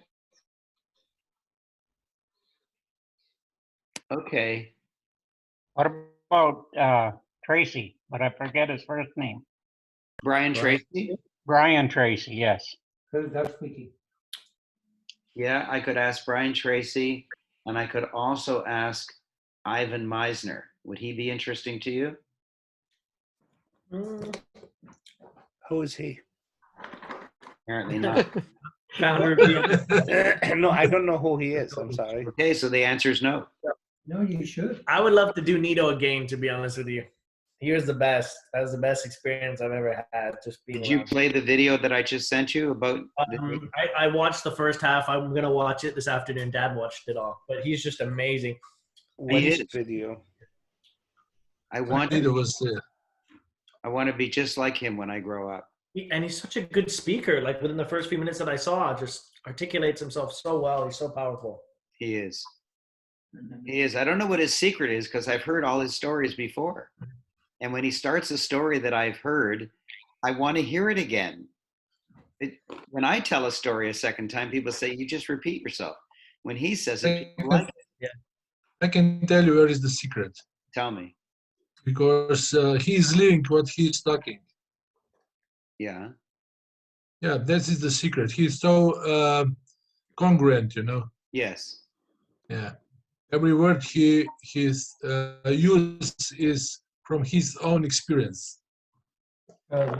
Yeah, and you'd think he'd be frightened because he owns a chain of bakeries and that's the last thing people need. I'm sure they're all closed.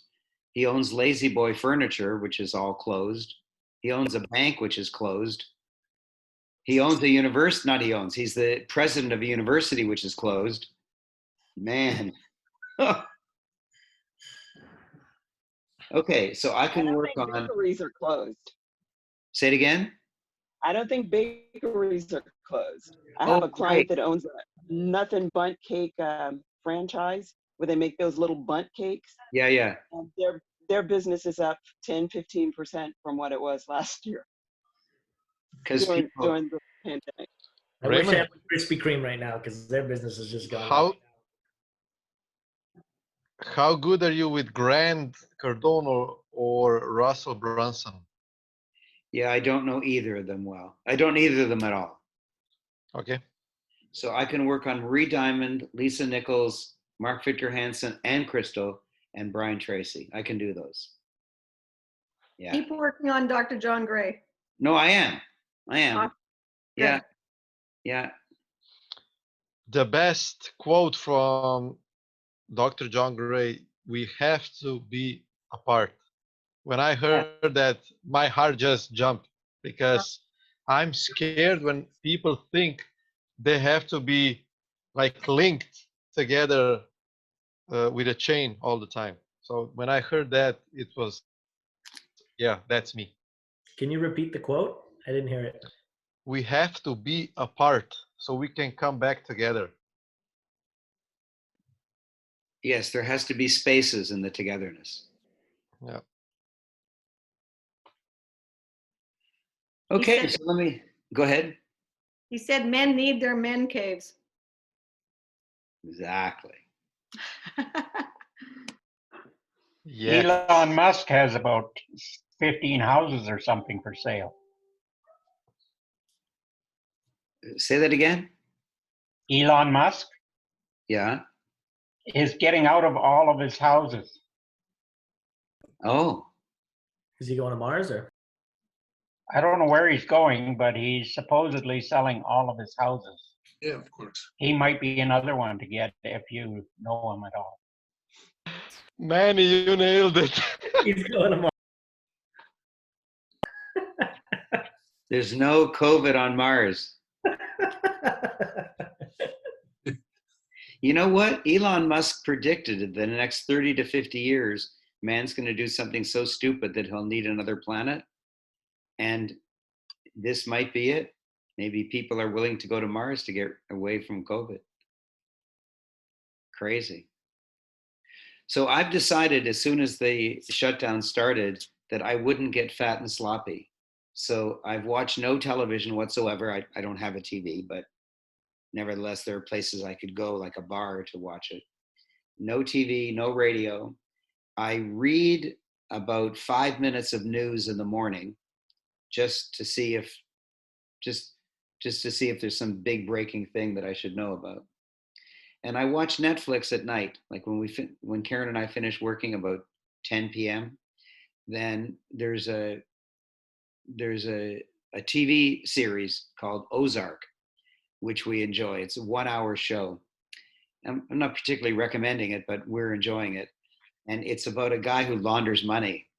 And it's intriguing because I've always wanted to know, how do you launder money? Not that I am doing it, but I just don't know anything about it. Ursula's laughing her head off because she probably knows all about it. But I'm enjoying that. And I either go for a walk for 10,000 steps, which is a 90-minute brisk walk, or I do stairs, and actual real stairs in my high-rise condo. And I usually do 50 flights of stairs. I live in a 25-story condo, so I go up twice. And these days, I don't know, maybe because I'm 75 years old, or maybe because Gregor is going to accuse me of whining, but I take the elevator down these days instead of running down, because there's more impact, more jarring when I'm running down than when I'm walking up. And so I take the elevator down. And as you know, yesterday I did 200 flights of stairs. 200 flights of stairs. My goal was 90 minutes, and I did it in 89 minutes. Really, really proud of that. And I didn't slow down. Didn't slow down at all. The stairs took me 11 minutes to go up and elevator down, and then up and down 11 minutes. And when I finished the 8 times 25 is 200, it, instead of being 88, it was 89. But, you know, I just kept straight on 11 minutes without slowing down. I was very proud of myself, and I did it. I don't know how often I'm going to do 200, but maybe that'll be my new normal. Because when I started doing stairs again about a few months ago, the first time I did it, I only got up 15 flights and sat down and panted. And I'm the guy that's done 1,000 flights once in preparation for polar race. So I got really frightened.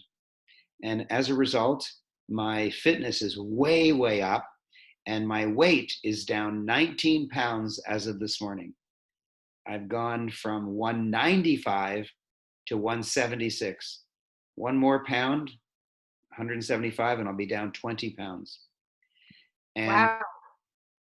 And this is, my weight is lower now than when I was at the peak of my fitness the day before polar race. I was 182 starting polar race, and I'm 176 now. And I still got some blubber here, and I may be able to drop another 20 pounds. So I'm very, very excited. So this lockdown will be a giant life changer for me physiologically. And this morning, when I woke up and threw the covers off, Karen looked at me and said, I was lying on my back. Karen looked at me and said, "Your stomach's gone." Like she could actually see the difference in me lying on my back in the morning. So I'm very excited about that, because it means that if I'm more fit and less weight, that my libido can stay high for longer and longer, and I can stay around longer and longer for my daughters. Both my daughters are still single. They're 18 and 38. So I want to be around for their weddings and their special days. And so that's been a gigantic success, huge success for me. And now I want to tell you something very, I don't want to say negative, but it's, I don't understand why, but I'm going to tell you something that's enormous. And possibly Glenn will be able to give me some feedback on this once I explain it to you. The World Health Organization, and its website is who.int, who.int. And I've sent you the link in the Orbit WhatsApp chat, not to the World Health Organization, but to a particular place inside of it that is advice for nurses and medical doctors on how to complete death certificates. I've sent you don't have to hunt around. It's a gigantic website. I found it for you, and I'm shocked. I'm completely shocked. This is not a conspiracy theory. This is the World Health Organization giving advice to millions of doctors around the world. And the advice is horrible. For example, this is their example. If a person is murdered or dies instantly in a motorcycle accident, okay, you ready for this? This is their example, not mine.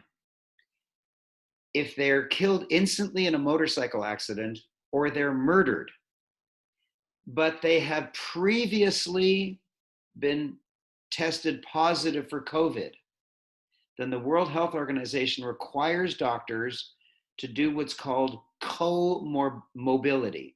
Mobility is death, and co is with death.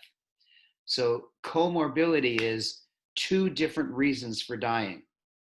So the first reason has to be the murder or the motorcycle accident. But the second reason, you have to put in COVID if they tested positive. So why is this bad? Because what it means is when the statistics are collated and they look at reason for death, they don't care whether it's the first or second reason. So the computer goes through and sucks out anyone who has COVID listed as either first cause or second cause, which means everyone who dies of a motorcycle accident or murder, but who's previously been tested, has died of COVID, according to the statistics. That's an exaggeration. That's a lie. That is an error. That is a negligent intent to dramatically increase the statistics. But it's not as bad as the next thing I'm going to say. If anyone, a nurse, the mortician, the medical examiner, the coroner, suspects that the person had COVID, suspects, this is the actual word that the World Health Organization uses, suspects. So maybe when the doctor is filling out the death certificate, he might say to the family member, was he coughing before he was murdered? Yeah, he had a cough. Oh, maybe he had COVID. Okay, that's it. Maybe. If you think maybe, then you are instructed to put the second reason for death as COVID. But as long as it's first or second, when the computer goes through picking up all the COVIDs, that's picked up as a cause of death. If the guy is murdered, but he had a cough and maybe it's COVID, that's now a COVID death. Unbelievable. But why? Why is the World Health Organization, easily the most respected health organization in the world, why are they intentionally inflating the statistics? Now, let me give you another thing. This is really startling. Let me get the numbers right. There is a code for COVID. I mean, there's a code for any cause of death. The code for COVID is V07.1. V07.1. If the doctor puts V07.1 on the death certificate, it means confirmed COVID. In other words, they went to a hospital, they had the test, and the test came back positive, confirmed. And then they died. It's confirmed they died of COVID. Okay, fine. But there's another one, V07.2, which means suspected, which means if the person died and no one knows why, they just died, and the medical examiner says, did he have a cough? Did he have this sign or that sign? And the family says, yeah, he coughed a few times. If you suspected it, then you put down V07.1 as .2 because you suspected it. Okay, that's fair. But as far as the statistics go, whether it's V07.1 or .2, it's still caught in the statistics of a COVID death. So maybe he died of old age. Maybe he died of pneumonia. Maybe he died of some other disease. But as long as suspected, point 2, is listed as a cause or as a possible cause, it's still picked up as COVID. And then there's another one, which is really surprising to me. And you can read it. I've sent you the link. You can read it. It says, if you live in an area in which there are no testing available, so that could be in the middle of Africa or in a rural area, even in a rural area of the United States, if there's no local testing, so if you can't get tested, and the medical examiner on death thinks that he might have died, okay, thinks, it's not scientific, thinks he might have died, he has to list it as V07.1, which means confirmed, because it's not your fault if you couldn't get tested. And therefore it has to be listed as a confirmed case, even though it's only suspected. Are you catching all this? This is the World Health Organization intentionally exaggerating. So Glenn, do you have any reason why they would do this? Fabricate it, glorify it. That's what the media does. The media glorifies it and fabricates it. They've always done it. That's like when people say they don't watch the news.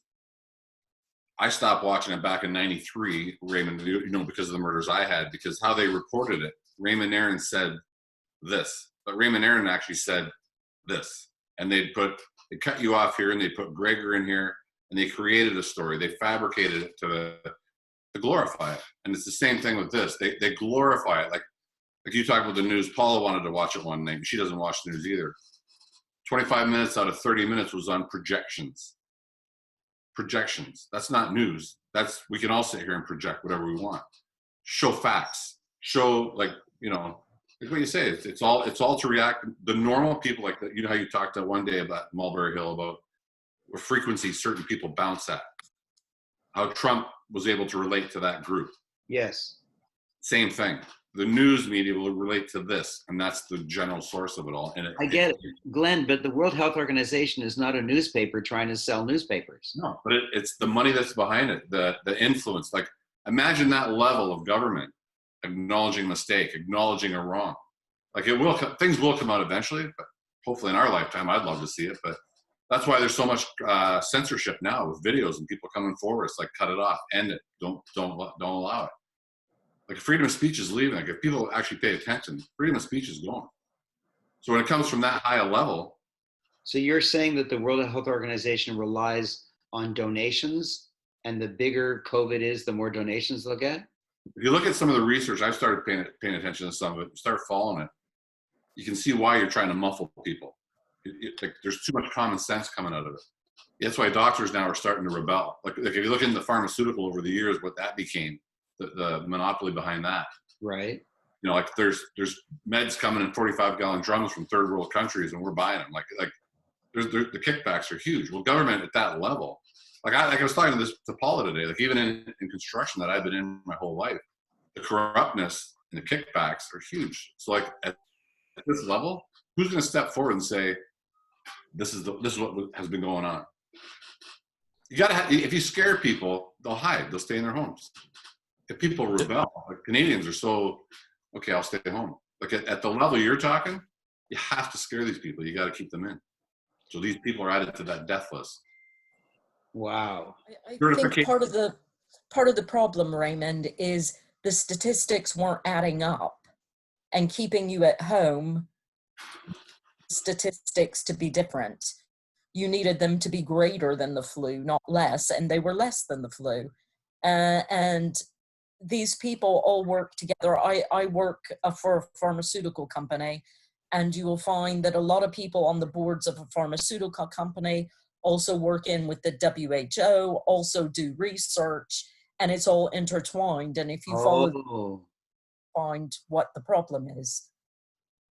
Since when do you not do analysis on a person for death? You don't just, it could be this. Why do you say it could be? You're doing an autopsy. Do the blood work, do the testing, have concrete, firm data, and say they did not die from this, they died from this. You never generalize. Like, it's like, how do you get away with generalizing someone's death? Well, you can't. That's why I'm shocked. But they are. It's in writing. See, Raymond, always hold them accountable. Like if you were that governing body, how do you get away with it? It's like, okay, whoa, Raymond Aaron. How do you say we're going to assume it's this? Why are we assuming? Assuming means you make an ass of yourself and the other person. That's what happens when you assume. You get facts. You deal in facts. Yes, I know. That's why I'm telling you this story. And I sent you the exact link to the actual advice to doctors. And they give actual death certificates and give examples. Say, don't put it here, put it there. It's Raymond, can I just intervene? My opinion is that we won't solve this. And also, if we look at the statistic, if they are right for last 10 years, how many people died in this period, it should be some kind of, let's say, sequence. And if there is 20% or 30% less deaths in some of the other illnesses, we know it's all the bullshit. So, and it's easy to check this. And my opinion is that we don't waste time on this because we have a lot better things to talk about.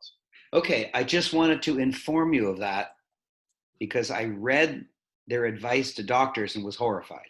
Yeah. So the actual statistics of deaths are way, way less than is being reported. Einstein said there are two things that are infinitive. For one, it's not certain, but for one, it is that human stupidity has no limit. So I believe Einstein. So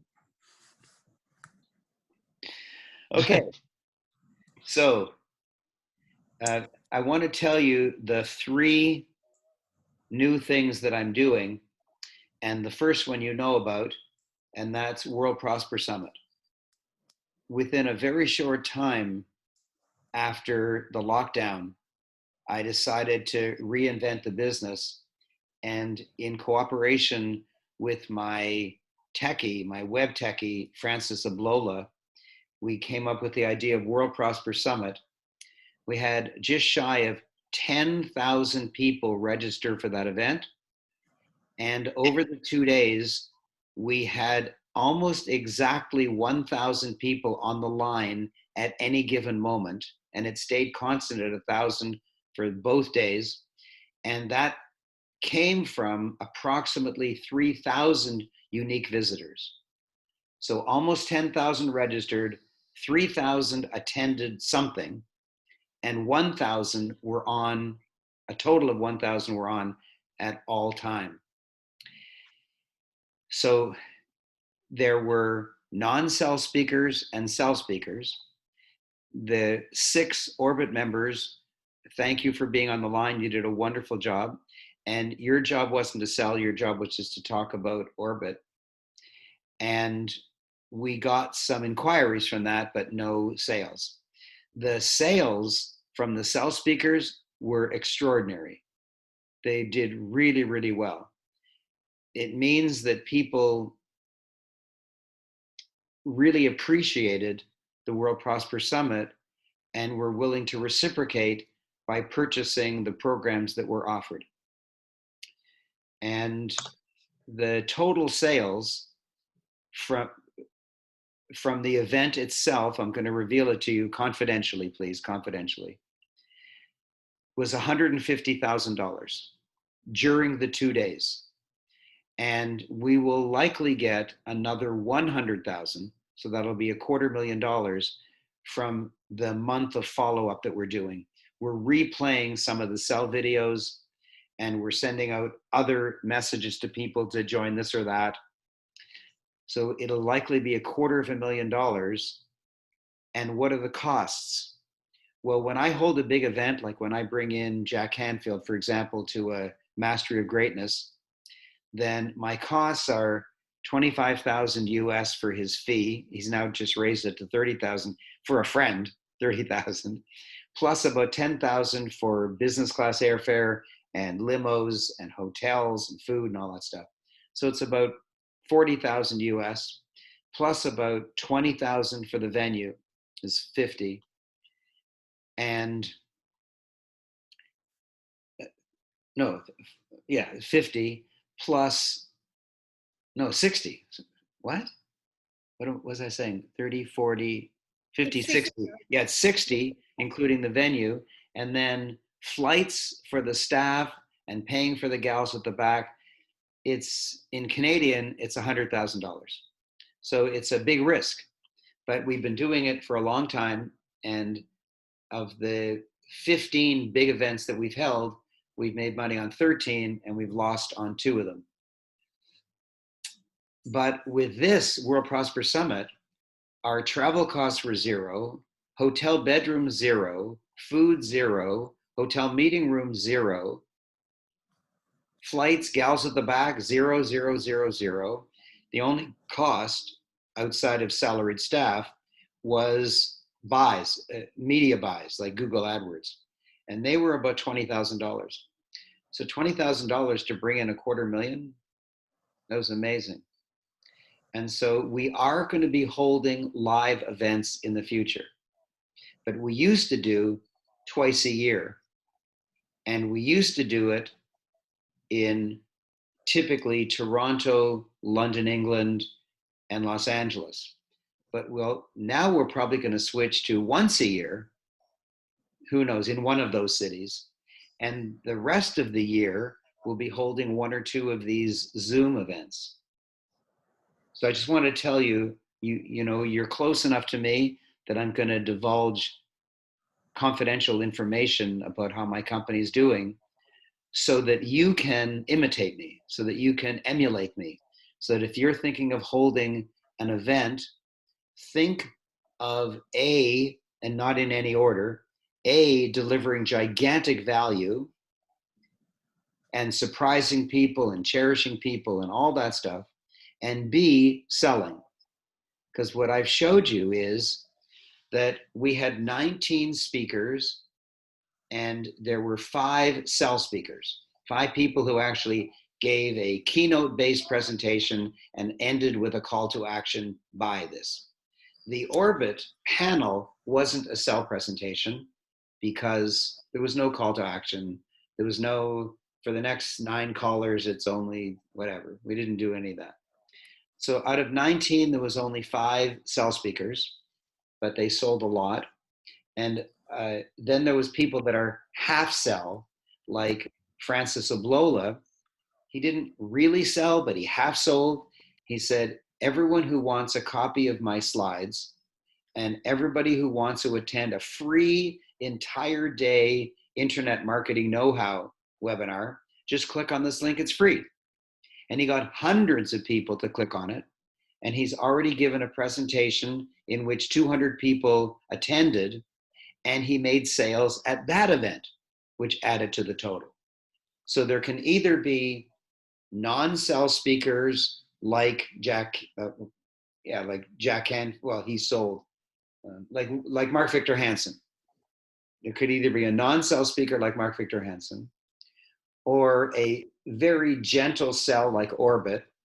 If you're interested in coaching, just sign up for free coaching. And there could be a halfway like Francis Oblola, where he said, no charge, just come to this event, but then he sold at that event. Or an official sell speech. So there's different levels. And if you're holding an event, you have to be thinking of both.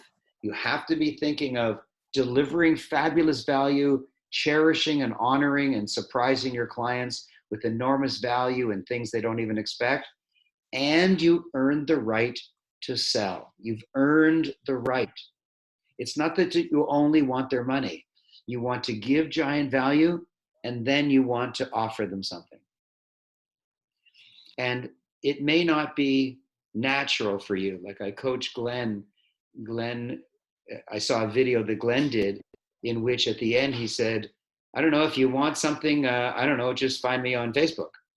And I decided, I think I'll call Paula and tell her what Glenn should do. And Paula and I working together, Glenn immediately reissued another video, and it had a clearer message. I do consulting for corporations that want to take care of their clients and their staff, and here's how you contact me. And it was much clearer because he was only interested on how to cherish and deliver value, but he forgot the other half. And this is not the time to forget about the other half. It's like a movie theater saying, oh my gosh, we have a full house. Everybody bought tickets. Isn't this wonderful? Oh, we forgot to open the concession stand. No, you can't forget, especially in these tough times, you can't forget a revenue source. So that's the first thing that I have done, is starting this World Prosper Summit. And you might know, but you may not know, that we're doing it again on May 30th. On May 30th, Saturday, one day only. Why are we doing it again? Because it worked. Again, it's free. We're not using GoToWebinar as our basic platform because GoToWebinar let us down. For example, as a speaker, I couldn't see myself on the screen. And so because I wasn't on the screen, I was eating. And Wendy texted me and said, stop eating. They can see you. And I thought, no, they can't see me. I'm looking at the screen. They can't see me. And then Karen said to me, do you have any food on your teeth? I went, do I? I don't know. And Wendy says, stop it. Stop it. And what's she talking about? So, that let us down a bit. I looked a bit foolish. And there were other problems with GoToWebinar. So we're using Zoom as our platform, but we can't have 1,000 people on a Zoom video. Like, you'll never find yourself. It'd be impossible. So Zoom is going to be only for me and for the speaker. So there'll be 2 or 3 people that you'll be visible, but you'll be able to watch it on Zoom without seeing your picture. And you'll be able to watch it on YouTube, and you'll be able to watch it on lots of Facebook pages. So we've cleaned it up. We found the errors, which is, again, my rule of never adding time. If we had spent months studying it to try to figure out what the errors might be, we would have never known the GoToWebinar couldn't handle it. So one of my famous lines that is somewhat like don't add time is, if it's worth doing, it's worth doing lousy. If it's worth doing, it's worth doing lousy. So was World Prosper Summit lousy? No, of course not. But some of it didn't work, like me showing my teeth. It was stupid, but who knew? And so just get it out there. Just get it out there. Miha said that he did all these special things all within the first couple weeks. And Lisa is launching this new service. And Glenn said, what? You're launching it without my information? I need to talk to you. Okay, she might have made a mistake, but she was going for it. And then because she announced it and Glenn was on the line, Glenn can help her. Glenn can teach her. Glenn can correct her. Glenn can say that she has to have a certain clause in her agreement so that she isn't sued if somebody dies, or whatever he teaches her. But you've got to get it out there and go for it.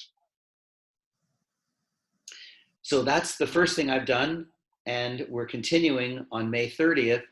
But I thought we should do another one like a month or a month and a half afterwards.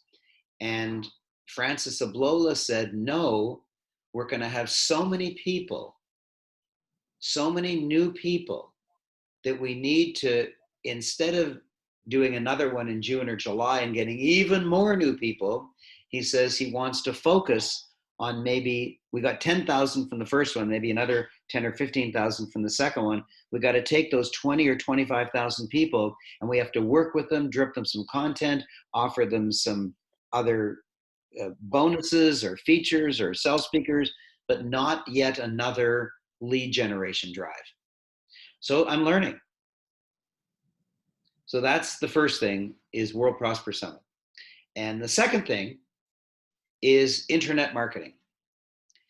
One of the speakers, and that's Paul O'Mahony, the Irish guy, I was so turned on by him that I have obtained his program, and I am studying it several hours a day.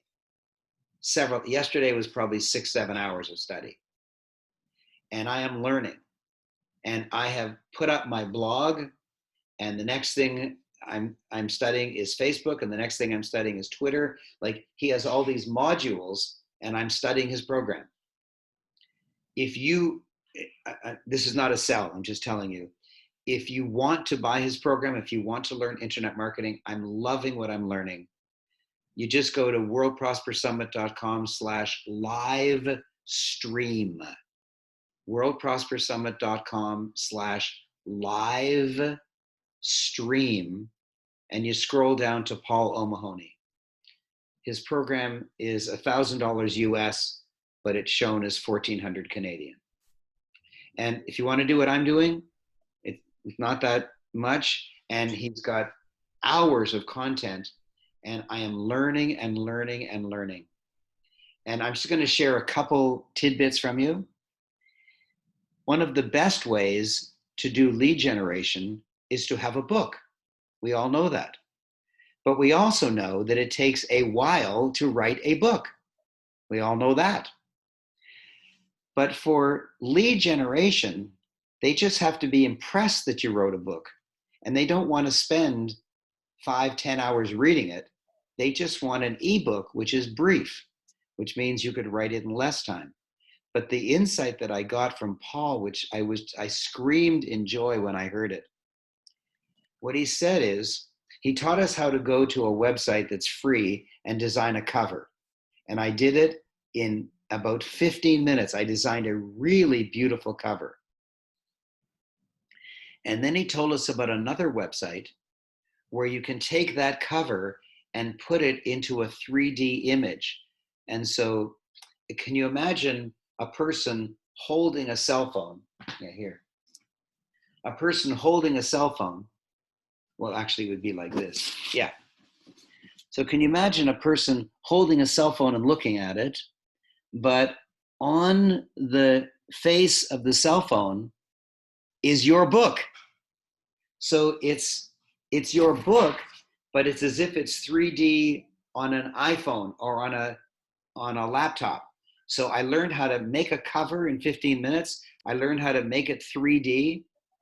And I also learned how to write an ebook in under half an hour. And when he said that, I said, come on, I'm the master at writing a book.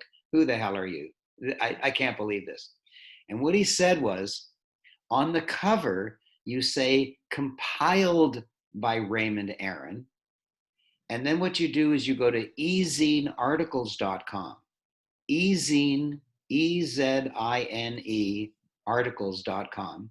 That's the world's largest repository of articles, millions of articles on every different topic. And so you go to the topic of your choice, and then it opens up subtopics, and you go to the subtopic of your choice. Like maybe your Ruth is in weight loss. So she would go to health, and then under health, she would find weight loss. And then maybe there'd be another subgroup under weight loss with topics like proper food combining or exercise or whatever, or weight loss for women or weight loss for diabetics or something. So there's subcategories. You can really hone in on the exact kind of articles that you want. You choose 5 articles, you copy them, paste them into a Word document, convert it to PDF, and you have a book. And you give, at the bottom of the Ezine articles, it gives the information about the author. You leave that in because you're not supposed to use those articles unless you attribute to who they are. Give them credit. That's what he said. Give them credit. Let everyone know where you got it from. And so I collected 5 articles. My topic is called Your First Dollar Online. Your First Dollar Online. And first is spelled 1ST. So I've written an ebook in 15 minutes. I made a cover in under 15 minutes. I put it into 3D in 5 minutes. The whole thing was so much fun, and I actually didn't write anything. And then in the next video, he taught me how to do something even more fun, and that's how to make a VOOK. A VOOK, V-O-O-K. And what is a VOOK? It's a video book. Just like a blog is typing, but a vlog, V-L-O-G, is videos. And so he taught me how to make a VOOK. And I just go to YouTube and go into Make Money Online, and then click on the filter function and choose most popular. Because if it's in my niche of making money online, and if it's the most popular, like a couple million people have viewed it, then it's got to be a good video. So I just take the highest viewed videos that I like that are in my niche, plug them into 5 different pages, and I have a VOOK. And then I make another cover for it called 5 easy videos to show you how to get rich on the internet. And suddenly I've got another VOOK that is lead generation, and I'm having so much fun. I'm creating content in minutes, and I'm enjoying it like crazy. And I'm not using the Raymond Aaron group at all. I mean, I'm telling you, but I'm not going to tell any of my other clients, because if I use all my other clients, then I haven't made my first money online myself. I want to be just an ordinary person, not a person with 100,000 names on his email list, just an ordinary person. I've created a new email address. I'm doing it completely separate from the Raymond Aaron group. And I'm going to make my first dollar online. And here are my goals. First, I want to learn internet marketing. Second, I want to actually earn my first dollar online. Third, I want to build it up to residual income of $10,000 a month, because Paul told me that that's not difficult. Like when you buy Google AdWords, let's say you buy $100 of Google AdWords in a week. If you bring in $200, you've made money. You've made $100. And then you scale up. Next week you try $125. Next week you try $200, because there's a point of diminishing returns and you don't want to go past it. So he said, just keep building and building and building till you're at your $10,000. And he said, most internet marketers are able to do that.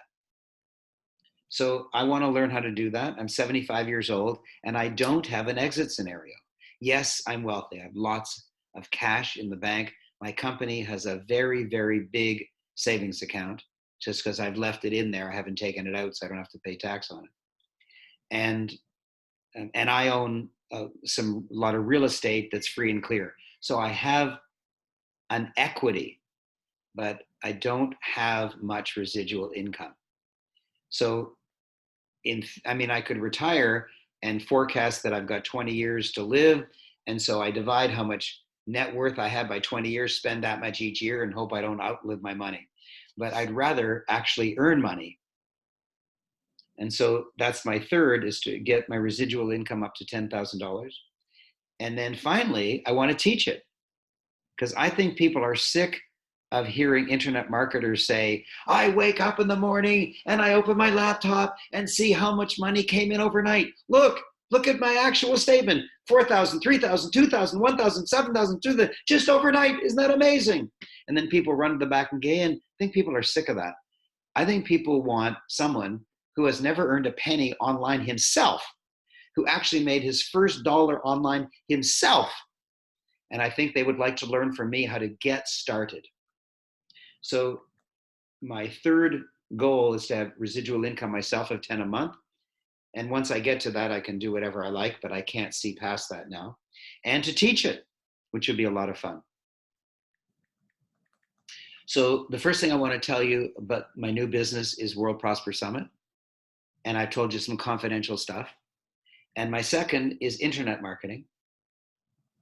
And if you want to join me, I told you how to go to worldprospersummit.com/live stream and just purchase Paul O'Mahony's course if you want. I'm not selling it to you, but some of you are interested in internet marketing, and that's the one I'm studying. And then, the third big announcement, third new business, I have just joined Young Living. And you might wonder, Gregor might wonder, why did you tell me not to join? Because at that time, I didn't think it was a good idea for you. And I had no intention of joining at that time. And why didn't you join earlier so we could all be in your group and all the orbits could be together? Because I didn't, because I had no interest in leaving my current organization. Well, why did you leave now? Because I spoke to Jack Canfield about why he chose it, and I was really moved. He told me it's the highest integrity company that he's ever worked with. He told me that besides having all the household cleaning products and the nutritional products that my current program has, they also have this flagship line of products, which is the essential oils. And I thought essential oils were just to smell nice.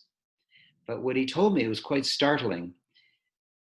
He said that he had to do a speech that he'd never given before on a topic he hadn't given. And there was going to be a few thousand people on the line. It was virtual. And he was frightened.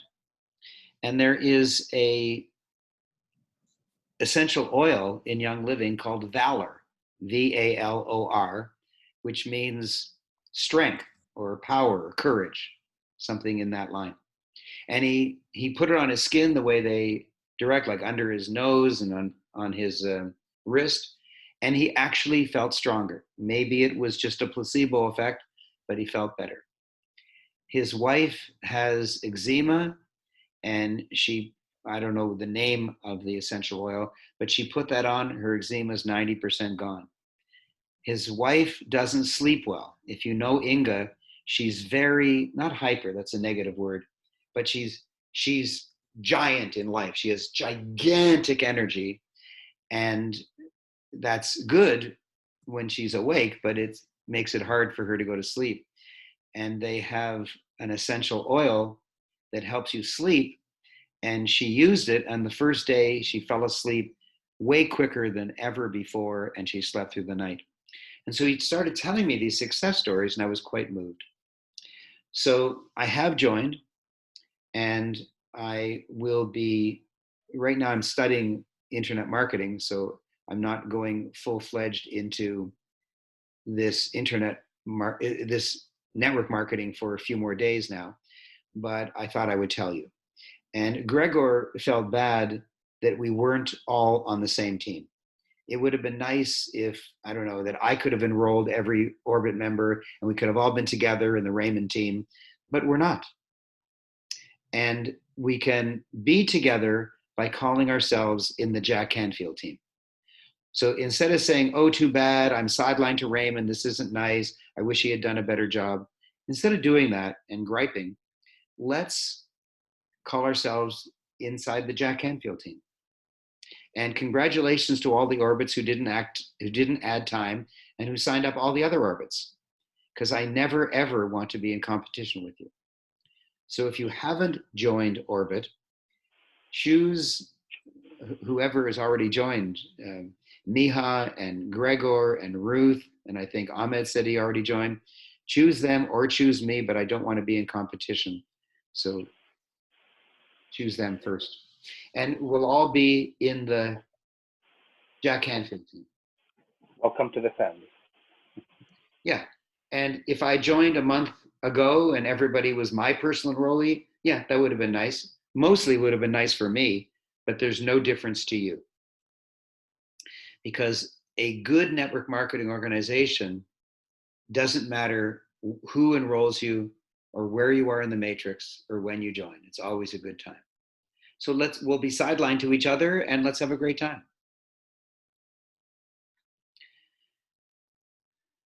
I have an ability to enroll, but so do you.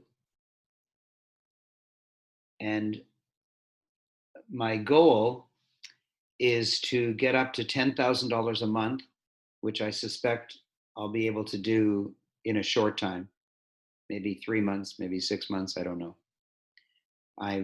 I still have to study the marketing plan, but it should take, in the network marketing program that I joined 28 years ago, it took me 1 month. My very first month, I earned $10,000. But I don't know how long it'll take with this one. But I've heard Jack Canfield's goal, and it's very large per month, very, very large. And he and I have the same skill set. And so I will be doing very well in it, and I'm quite excited about it. And I'm happy to take you with me, and we can have coaching calls on Young Living. We can have Zoom calls on Young Living. I'll tell you what I'm doing, and I can help you. Just because you're sidelined to me doesn't mean I don't help you. Happy to help you. I've already had one coaching session on Young Living with Miha, for example. I answered all his questions and gave him some good advice. And in any network marketing program, what you have to know is that there is a wall, and most people don't get over the wall. And the wall happens after a few months. And the weaklings forget why they joined. They look at their credit card statement and see a charge of $100 a month. And they say, shit, what's this for again? And they say, oh yeah, I was going to make a lot of money at it. Oh, I haven't made any money. I better quit. So the weaklings quit after a few months. And you're going to find that you'll enroll people and then other people will drop out. And that's part of the game.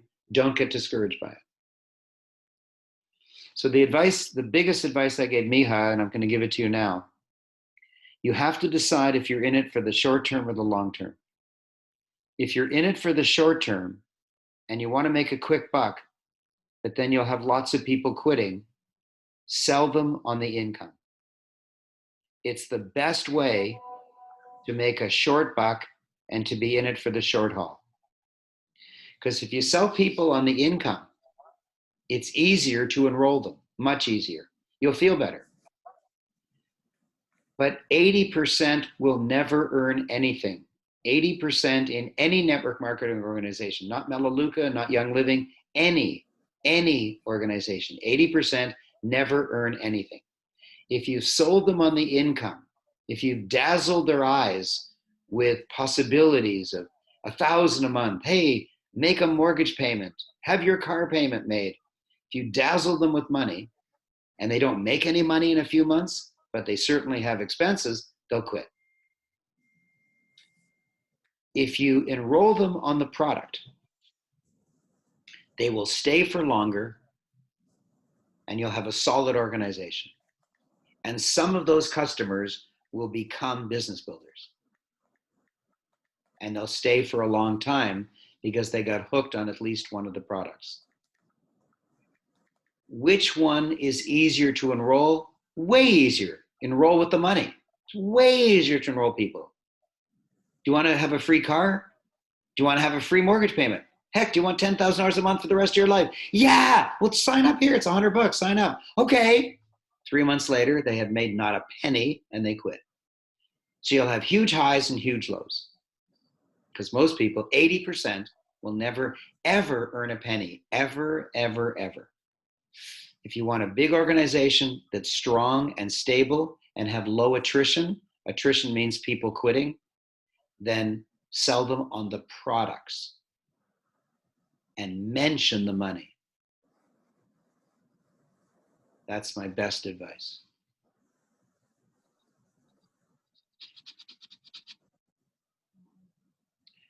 So the 3 things that I'm doing brand new: World Prosper Summit, becoming an internet marketer, and joining a new network marketing company. And we have been on the line, shockingly, for 2.5 hours. Wow. And my only regret in this call is I didn't recognize Ursula. Can't believe it. I didn't recognize Ursula. Like from her skin color, you'd think I'd have a clue. And I said, who's this lady? I didn't recognize. Oh my God, I'm so embarrassed. I know who she is, but the strange camera angle and her glasses, it threw me. Anyways, just like with World Prosper Summit, which went from 11 a.m. till 6 p.m.? Yeah, 7 hours, raced by. I couldn't even believe it was 7 hours had gone by. With no break. No break. There was no lunch break. There was no potty break, nothing. And this thing has gone 2.5 hours and I've loved it. So any comment? Do you have any comment on what I said or what anyone else said? Lisa, you got great advice to talk to Glenn before you do anything. I forgot to mention a couple of things. I also joined Young Living. Okay. But I haven't done with anything with it because I've been working on the other business. I said I would probably start in the next couple of weeks. And also I do have a client that I'm writing a book for. She's just putting it all on audio. And then I'm going to write it in correct English, etc. So she's doing it by audio and then you're doing voice to text and then editing it. Yeah. Yeah. How much you charge? £1,000. All right. Well done. Nice. Wow. Yeah, Manny because I actually like her. Good. Manny, what Manny said is that because of his stature, having written 3 books, money's just coming at him. Lisa, do you know about Temi? Tammy? No, Temi. TEMI.com. No. It's a fabulous, fabulous tool. It's very, very inexpensive to get. Like you can do a live video and get it transcribed in like minutes. So it probably look. does audio. I'm not sure about the audio, but it works well. Raymond, then you just use it and you just put it onto your blog. It's so cheap and inexpensive. Ruth, can you post it in the chat? Yes. TEMI. Yeah, temi.com, TEMI. Yeah, they charge like 10 cents a minute or something. Yeah, it's the most fabulous tool. Wow. Thank you for that, Ruth. Okay. So, any other comments? I was just gonna thank Gregor. Can you hear me now? Have I got it on? Yep. I was gonna thank Gregor. He reached out to me regarding a backdrop for me because I did a couple things. I appreciated that. It's actually being made now. But I was delayed time, Raymond, because I had a doctor reach out to me 2 days ago. She wants to do a podcast with me. Wow. Well, I responded to her yesterday right away, but I haven't responded for a date. I got to pick a date. I was going to wait till I got my thing, but when I get off here, I'm going to text her and bump it ahead. Well done. Do you want to be on our podcast? Sure, absolutely. Be an Oh, honor. yeah, that's important. I got to charge you though, because Raymond said I have to charge now. I'm kidding. I'm just kidding. We are the ones who are supposed to charge. I'll charge you for coffee. I'm drinking some. Hey, Raymond, what is the Ruth, website hold for on, that? hold on. You got to interview Lisa on her new business. Yes, absolutely. I was about to say that. I Yeah, was but you, gonna you added time, didn't you? invite me. I got in first because you added time and I didn't. We'll get you both. Ahmed, what were you saying? I was going to ask you, what is the website for that cover book thing? Are you willing to share that? Are you asking Raymond? Yes. You indicated you were able to create a cover book from this website that you went to. A cover book? You You mean when you say cover? cover, you mean book cover? Book cover, excuse me. What do you mean? The cover for the book. You want to make a cover. Okay, good. So go to Canva, Canva. It's like canvas without the S. Canva.com. And if you want to turn it into 3D, write this down. It's strange. Write down mockup, MOCKUP, one word, dot photos /freebies, FREEBIES.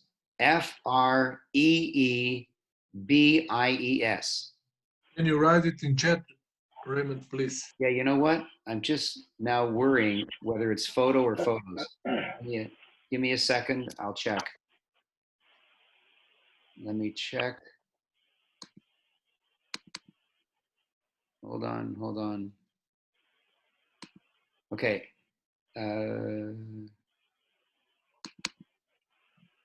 Okay, it's just opening now. Come on. Do. It is the freebies. You're right. Photos. It's And plural. London. Yeah, with an S.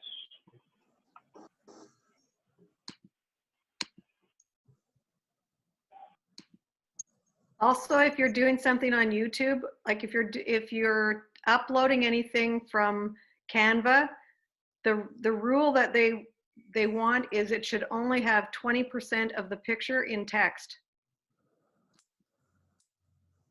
What? So that if you're uploading pictures from Canva, or like, I'm not talking about the book cover, I'm talking about if you use Canva for a thumbnail for YouTube, the rule of thumb there is only 20% of the picture should be text. Okay. So mockup.photos, it's not .com, it's mockup.photos /freebies. And you'll go directly to being able to place your book cover into an iPhone, into an iPad, into a computer, desktop or laptop. It's really, really beautiful. I posted it in a chat just for you guys. Just you could Oh, grab it. good. Thank you. Okay. I love you. You're amazing. Love you too. Thank you, Raymond. Okay. This is Bye-bye. half a Thank you. 21 Bye. secret. Bye. It was nice seeing all of you. Oh, and Danielle showed Thanks. herself. I guess Hey. you changed out of your Thank you. pajamas first? You're muted, Danielle. You're muted. I was muted but I have a lot of stuff to do, but it was so great to join and hear everybody's amazing stories. I'm so happy everybody's doing so well. And I'm working on our monthly mentor. So I'm doing our mainlies and putting together emails. So I have a lot of stuff to do, but it was amazing just to be a part of this group. So thank you, Raymond, and thank you all. I love you. Okay, bye-bye. Thank you, Bye. Danielle. Bye. Bye, everyone. Everybody. Bye.